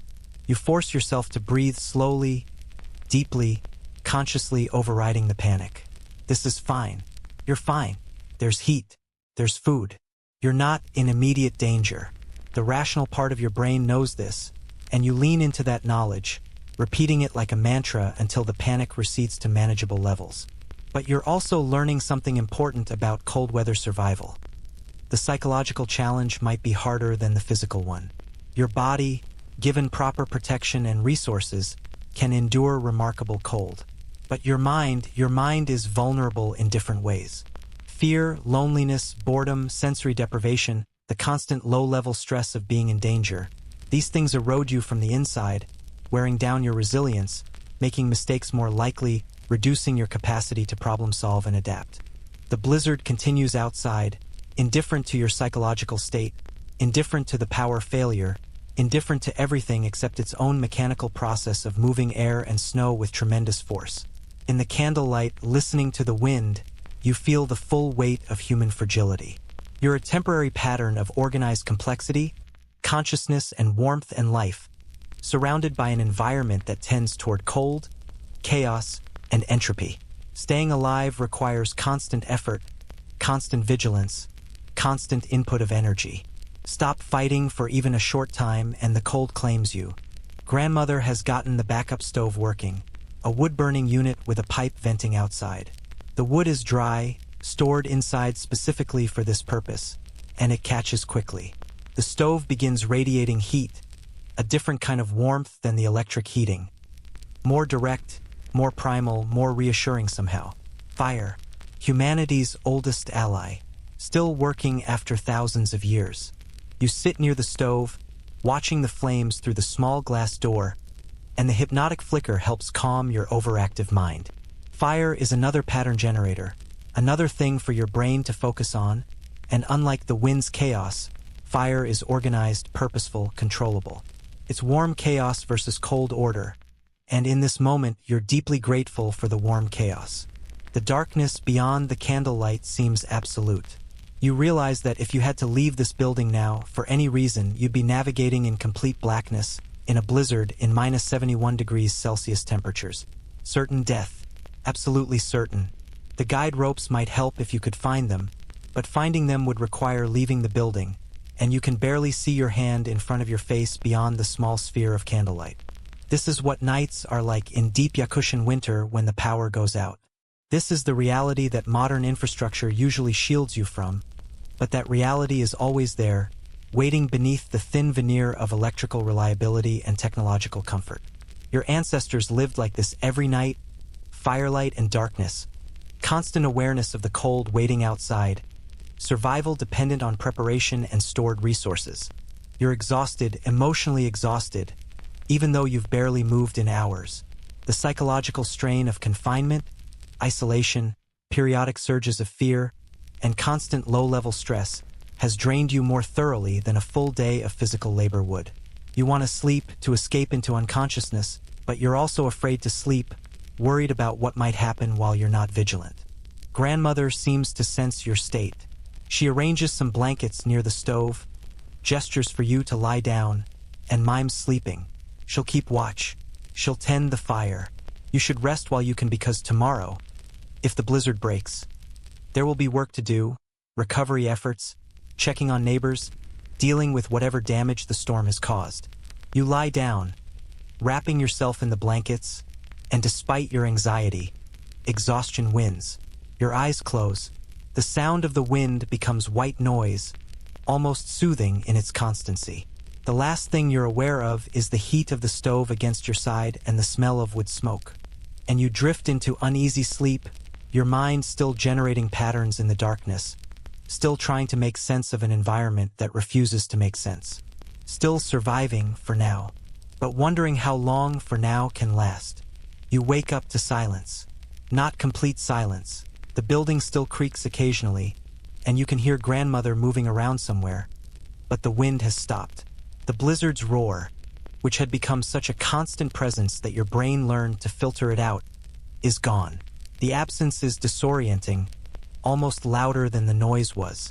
You sit up, stiff and sore from sleeping on the floor near the stove, and realize with mild surprise that you're alive, warm, and more or less intact.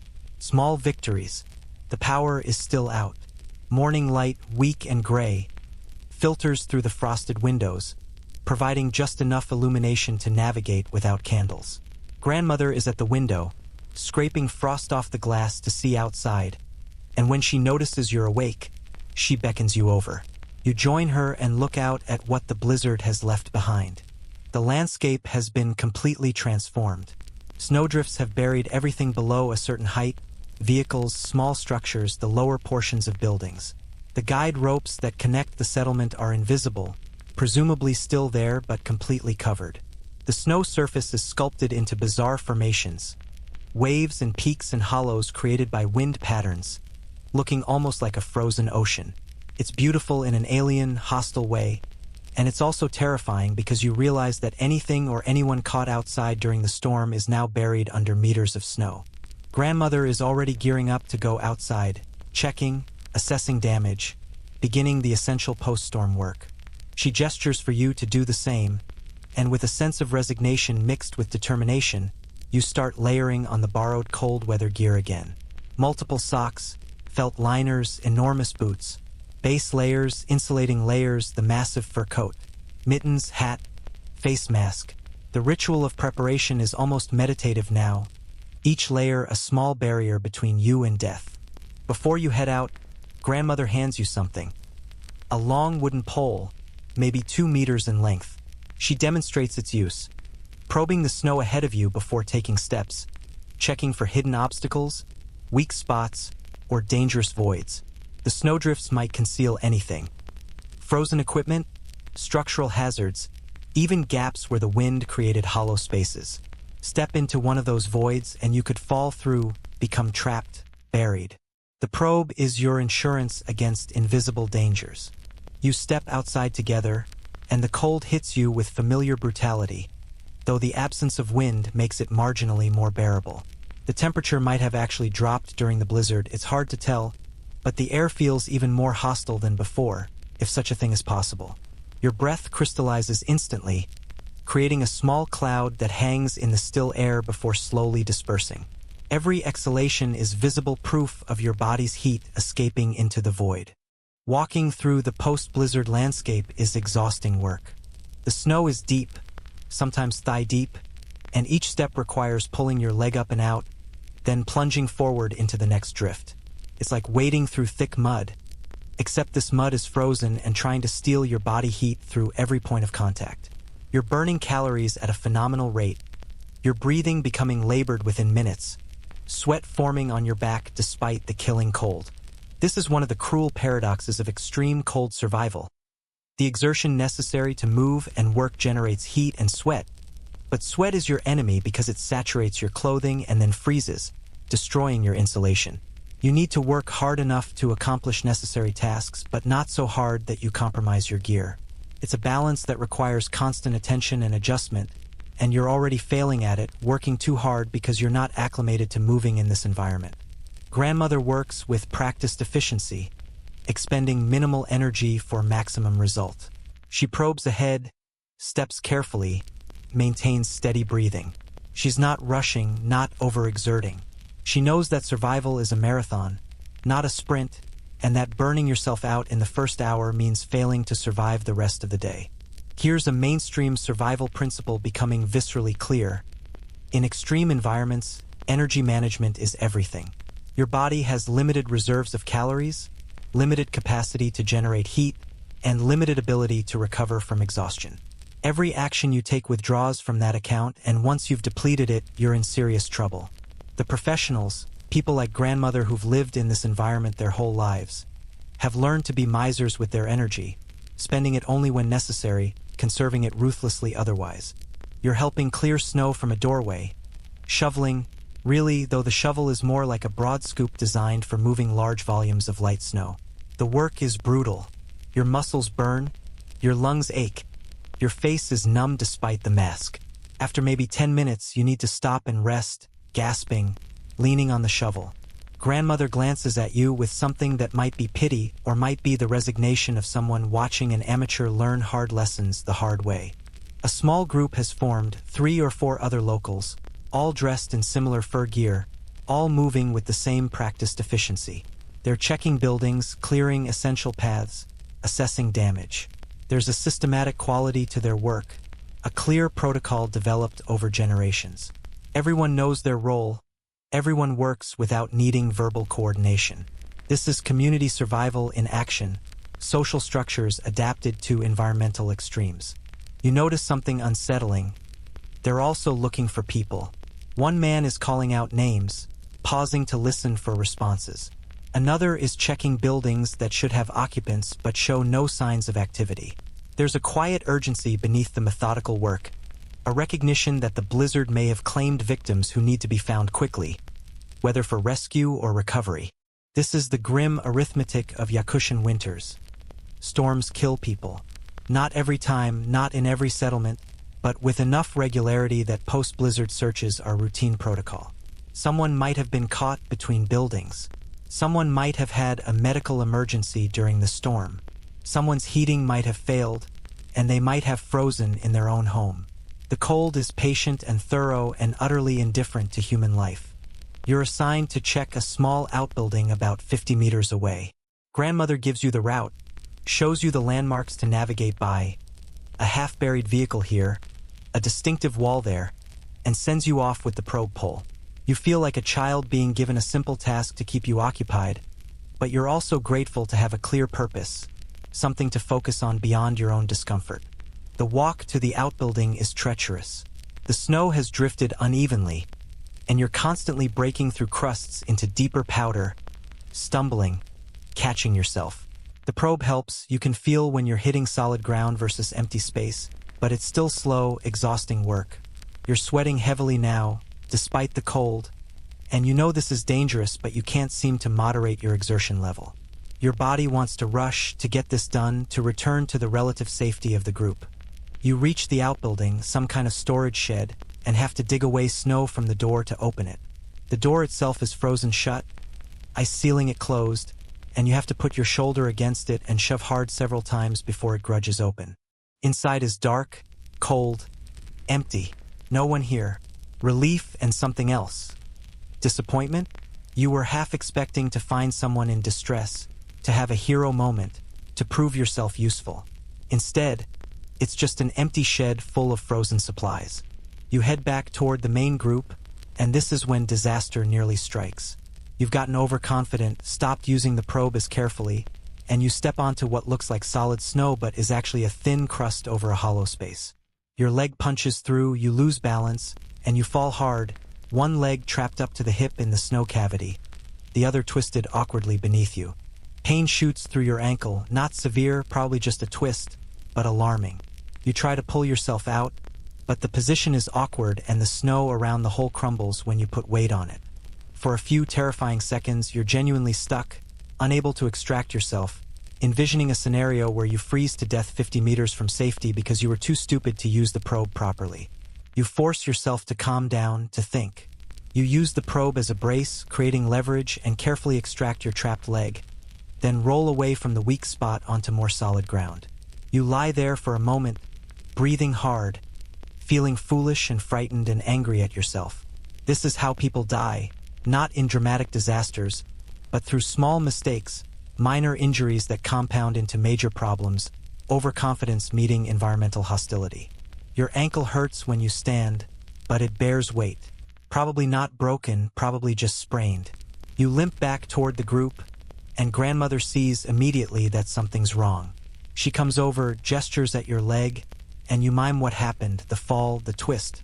She makes a disapproving noise, the universal sound of, "I told you to be careful, you idiot," and helps you back to the main building. Inside, she examines your ankle with rough but efficient hands. She removes your boot, painful as your ankle has already started swelling, and palpates the joint, watching your face for pain responses. She seems satisfied that it's not broken, wraps it in some kind of cloth bandage, elevates it, and makes a gesture that means, "Stay off it, you're done for today." You're frustrated, embarrassed, in pain, and also deeply grateful that the injury wasn't worse. A broken ankle in this environment would be catastrophic. You'd be completely dependent on others, a burden on resources, potentially unable to evacuate if conditions required it. A sprain is manageable, painful and inconvenient, but survivable.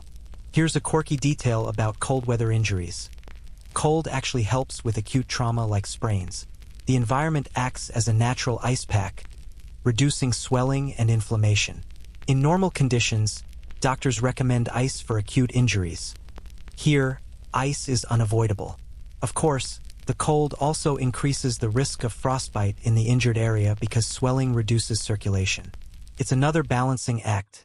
The cold helps and harms simultaneously. You're stuck inside now, unable to contribute to the outdoor work, reduced to observer status. Through the window, you watch the others continue their systematic checks, their clearing work, their search for storm casualties. It's humbling, this recognition of your own inadequacy. You came to Yakutia hypothetically in this scenario, thinking maybe you could survive, maybe you could adapt. Instead, you've learned that you're fragile, underprepared, and dependent on the expertise and charity of people who actually know what they're doing. This is the last-ditch reality of extreme cold survival. Even when you do everything right, proper gear, appropriate caution, following local guidance, you're still vulnerable. A single moment of inattention, a small mistake, a bit of bad luck, and you're injured, compromised, your survival margin drastically reduced. The environment doesn't grade on a curve. It doesn't care that you tried hard or had good intentions. It just tests you relentlessly, and any failure might be fatal. The group returns in late afternoon, and there's a somber quality to their movements. They found someone, you can tell from their body language, from the way they're not talking, from grandmother's expression. One of the community didn't survive the blizzard. You don't know who, don't know the circumstances, but the loss is palpable. This is the price of living in Yakutia. This is what the cold demands, taking its toll in lives with grim regularity. Not every day, not every storm, but often enough that death is a familiar presence, an expected companion of winter. The locals mourn, you can see it in their faces, but they're not shocked. This is the contract they've made with the land. We will live here, and sometimes the land will kill us. Your sprained ankle suddenly feels trivial in comparison. You're alive. You're warm. You're injured but recovering. Someone else is beyond recovery, beyond warmth, beyond anything. The cold has claimed another victim, and life goes on for those who remain. Grandmother brings you food, more frozen fish, some kind of bread, hot tea. She pats your shoulder awkwardly, a gesture of comfort or solidarity, or just acknowledgement of shared survival. You eat mechanically, tasting nothing, thinking about fragility and mortality and the thin line between living and dying in places like this. Night falls early. The sun barely bothered to rise above the horizon anyway, and you're left with darkness, candlelight, the sound of wind beginning to pick up again. Another storm is coming, and you're already wounded. Your ankle throbs with a deep, persistent ache that makes sleep difficult. You're lying near the stove again, elevated foot propped on a bundle of cloth, listening to the wind build outside as another storm system moves in. It's not as violent as the previous blizzard, not yet anyway, but the sound is enough to trigger a Pavlovian anxiety response. Wind means danger. Wind means confinement. Wind means the cold is hunting with renewed efficiency. You've been in Yakutia for what feels like weeks but has probably been less than 48 hours. In that brief time, you've experienced more genuine survival stress than most people encounter in a lifetime of comfortable, climate-controlled existence. You've felt your body begin to fail in extreme cold. You've experienced the psychological strain of isolation and confinement. You've made stupid mistakes that could have killed you. You've witnessed the aftermath of the cold claiming a victim.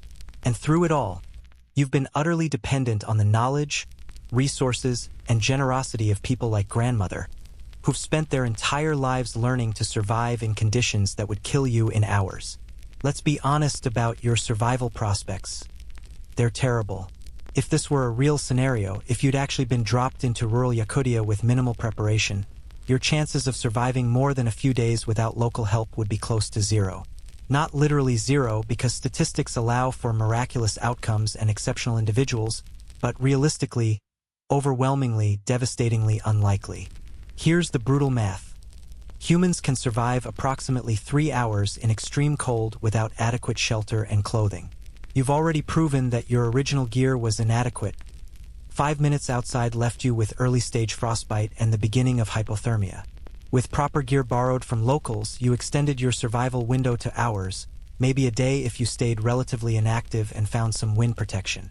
But proper gear requires proper knowledge of how to use it, how to maintain it, how to prevent sweat accumulation and moisture buildup. You don't have that knowledge ingrained in muscle memory the way locals do. You'd make mistakes. You'd overtax yourself. You'd compromise your equipment. Water would be a constant problem. You need to melt snow, which requires heat, which requires fuel. Dehydration kills you almost as efficiently as cold. Studies show that severe dehydration can set in within 24 to 48 hours in extremely cold, dry environments because your body loses moisture through breathing and your survival exertions make you sweat. But melting sufficient snow requires time and energy you might not have. And drinking inadequately melted ice water lowers your core temperature, creating a vicious cycle. Food is equally problematic. Your body is burning calories at 3 to 5 times the normal rate just to maintain temperature, more if you're doing any kind of physical work. You could consume 6,000 to 8,000 calories per day and still lose weight. Where would you get that food? The landscape offers essentially nothing. No edible plants in winter, no accessible wildlife for someone without hunting skills and equipment. You'd starve slowly while simultaneously freezing, your body cannibalizing muscle and fat to generate heat, weakening you progressively until you lacked the strength to perform even basic survival tasks. Shelter building, as we discussed earlier, requires knowledge, tools, and energy. A proper snow cave in a blizzard is theoretically survivable, but the reality is that most people can't construct one adequately under stress. They make structural errors, create insufficient ventilation, position the entrance incorrectly, or exhaust themselves in the building process. And even a perfect snow cave only addresses the immediate wind and temperature. You still need to manage moisture, maintain some source of heat, prevent carbon dioxide buildup if you're burning fuel inside, and avoid the psychological horror of being buried alive in snow while storms rage outside. The psychological dimension, as you've already experienced, might be the most dangerous element. Hypothermia affects cognitive function long before it kills you. Studies document decision-making impairment starting when core temperature drops just 1 degree below normal. At 2 degrees below normal, you're clinically hypothermic, and your judgment is significantly compromised. You might take off your clothing. You might wander away from shelter. You might simply give up, lie down, and let the cold take you because your impaired brain can no longer maintain the will to fight. Add isolation to that mix, the profound psychological stress of being alone in a hostile environment with no guaranteed rescue, and the breakdown accelerates. Humans are social creatures. We need connection, communication, purpose. Prolonged isolation in extreme stress conditions creates hallucinations, paranoia, depression, and a general collapse of psychological resilience. Even trained researchers in Antarctica, with modern equipment and guaranteed extraction dates, report significant mental health challenges during long winter postings. Now, factor in injury like your sprained ankle. Suddenly, your mobility is compromised. Tasks that were difficult become nearly impossible. Your ability to gather resources, build shelter, or travel to safety is severely reduced. And injuries in extreme cold heal slowly because your body is prioritizing core temperature over tissue repair. What might be a minor inconvenience in normal conditions becomes a major survival impediment here. Here's a mainstream fact about survival statistics. In extreme cold environments, the difference between trained experts and untrained civilians is stark. Professional Arctic researchers, military personnel trained for cold weather operations, and indigenous people raised in these environments have dramatically higher survival rates than tourists, adventurers, or unprepared travelers. The difference isn't just gear, though that matters, it's knowledge, experience, psychological preparation, and the physical adaptations that come from prolonged exposure. You have none of those advantages. You're a soft civilian from a temperate climate with no specialized training, no local knowledge, no physical adaptations, and a recent injury. Your survival in this scenario has depended entirely on finding help immediately, being taken in by people who know what they're doing, and being given proper equipment. Remove any of those factors. Delay finding help by even an hour. Encounter locals who can't or won't assist. Have inadequate gear, and you die. This isn't meant to be discouraging, exactly. It's just honest. Yakutia is one of the most hostile environments humans have ever chosen to inhabit permanently. And the people who live here successfully are exceptional, not in dramatic movie hero ways, but in the accumulated competence, cultural knowledge, and practical resilience that allows them to thrive where you would perish. Historians still argue about why humans first settled in such extreme environments. Some propose that ancient populations were pushed into marginal territories by competition for more hospitable lands. Yakutia became home not by choice but by necessity. Others argue that the region offered resources that justified the hardship: hunting grounds for megafauna, mineral deposits, trade routes between Asia and the Arctic. Still others suggest that human curiosity and adaptability simply drove exploration and settlement into every possible ecological niche, regardless of difficulty. The controversial aspect of this debate centers on whether these populations thrived or merely endured. Traditional narratives often romanticize indigenous peoples as perfectly adapted to harsh environments, living in harmony with nature. Modern scholarship complicates this picture. Yes, they survived and developed sophisticated adaptation strategies, but survival came at tremendous cost. Infant mortality was high. Life expectancy was reduced. Physical hardships were constant. The question of whether this constitutes successful adaptation or tragic necessity depends partly on definitions and partly on one's perspective on human flourishing. What's not debatable is the body count when unprepared outsiders enter these environments. The historical record is littered with failed expeditions, frozen explorers, and travelers who underestimated the cold. Even in modern times, with advanced weather forecasting, satellite communications, and rescue capabilities, people die in places like Yakutia with depressing regularity. You shift position slightly, trying to ease the pressure on your ankle, and the movement sends a sharp reminder of pain through your leg. This injury, minor as it is, has transformed your relationship to this environment. Before, you were dependent but mobile. Now, you're genuinely helpless. If this building caught fire, if another emergency required evacuation, you'd need to be carried. You've become a burden, a liability, someone who reduces the group's overall survival prospects rather than contributing to them. This is another brutal truth about extreme environment survival. The collective often matters more than the individual. In a community where resources are limited and every person needs to contribute to the group's survival, someone who can't pull their weight becomes a difficult problem. Modern ethics says you help everyone regardless. Traditional survival ethics, developed in environments where resources were truly scarce, sometimes required harder choices.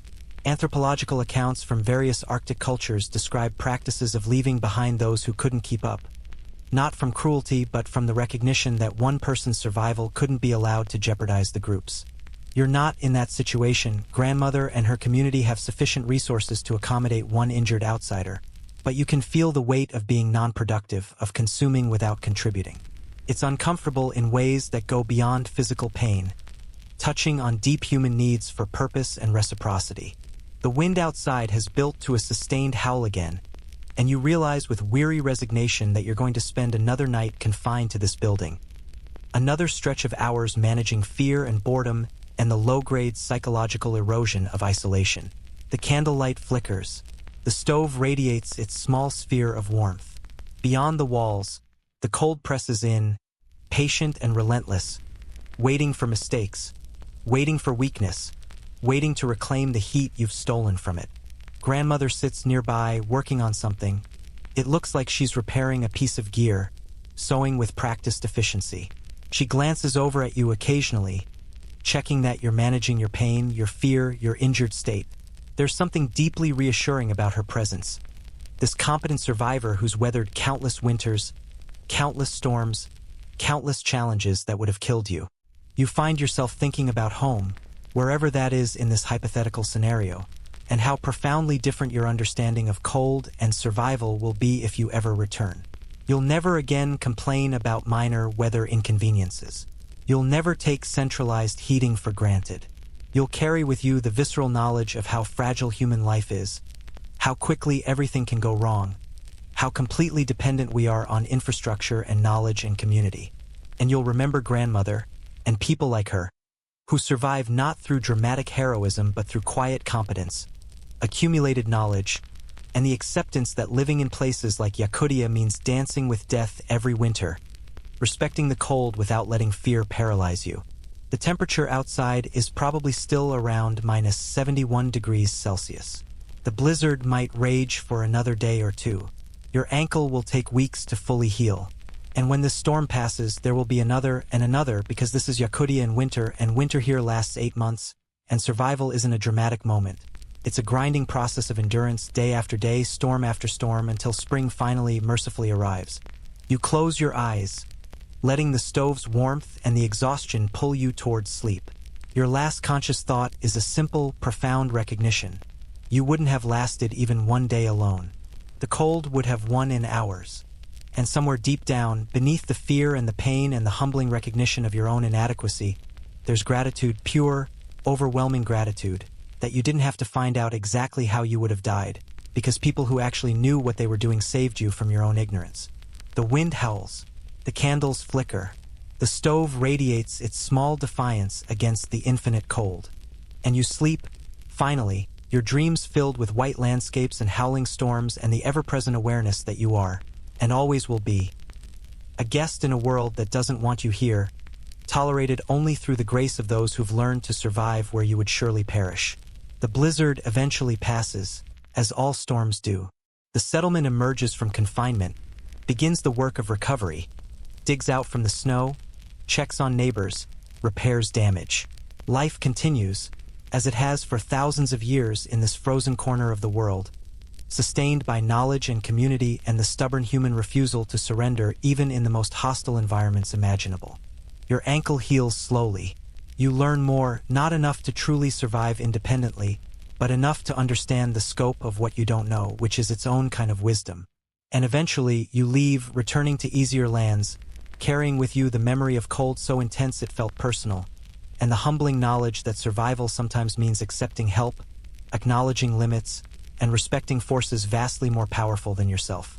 Yakutia remains. The cold remains. And the people who call it home continue their ancient dance with winter, surviving, adapting, enduring, one day, one storm, one generation at a time. Sweet dreams, traveler. May you never know that cold except in stories. May you never need to test yourself against such extremes.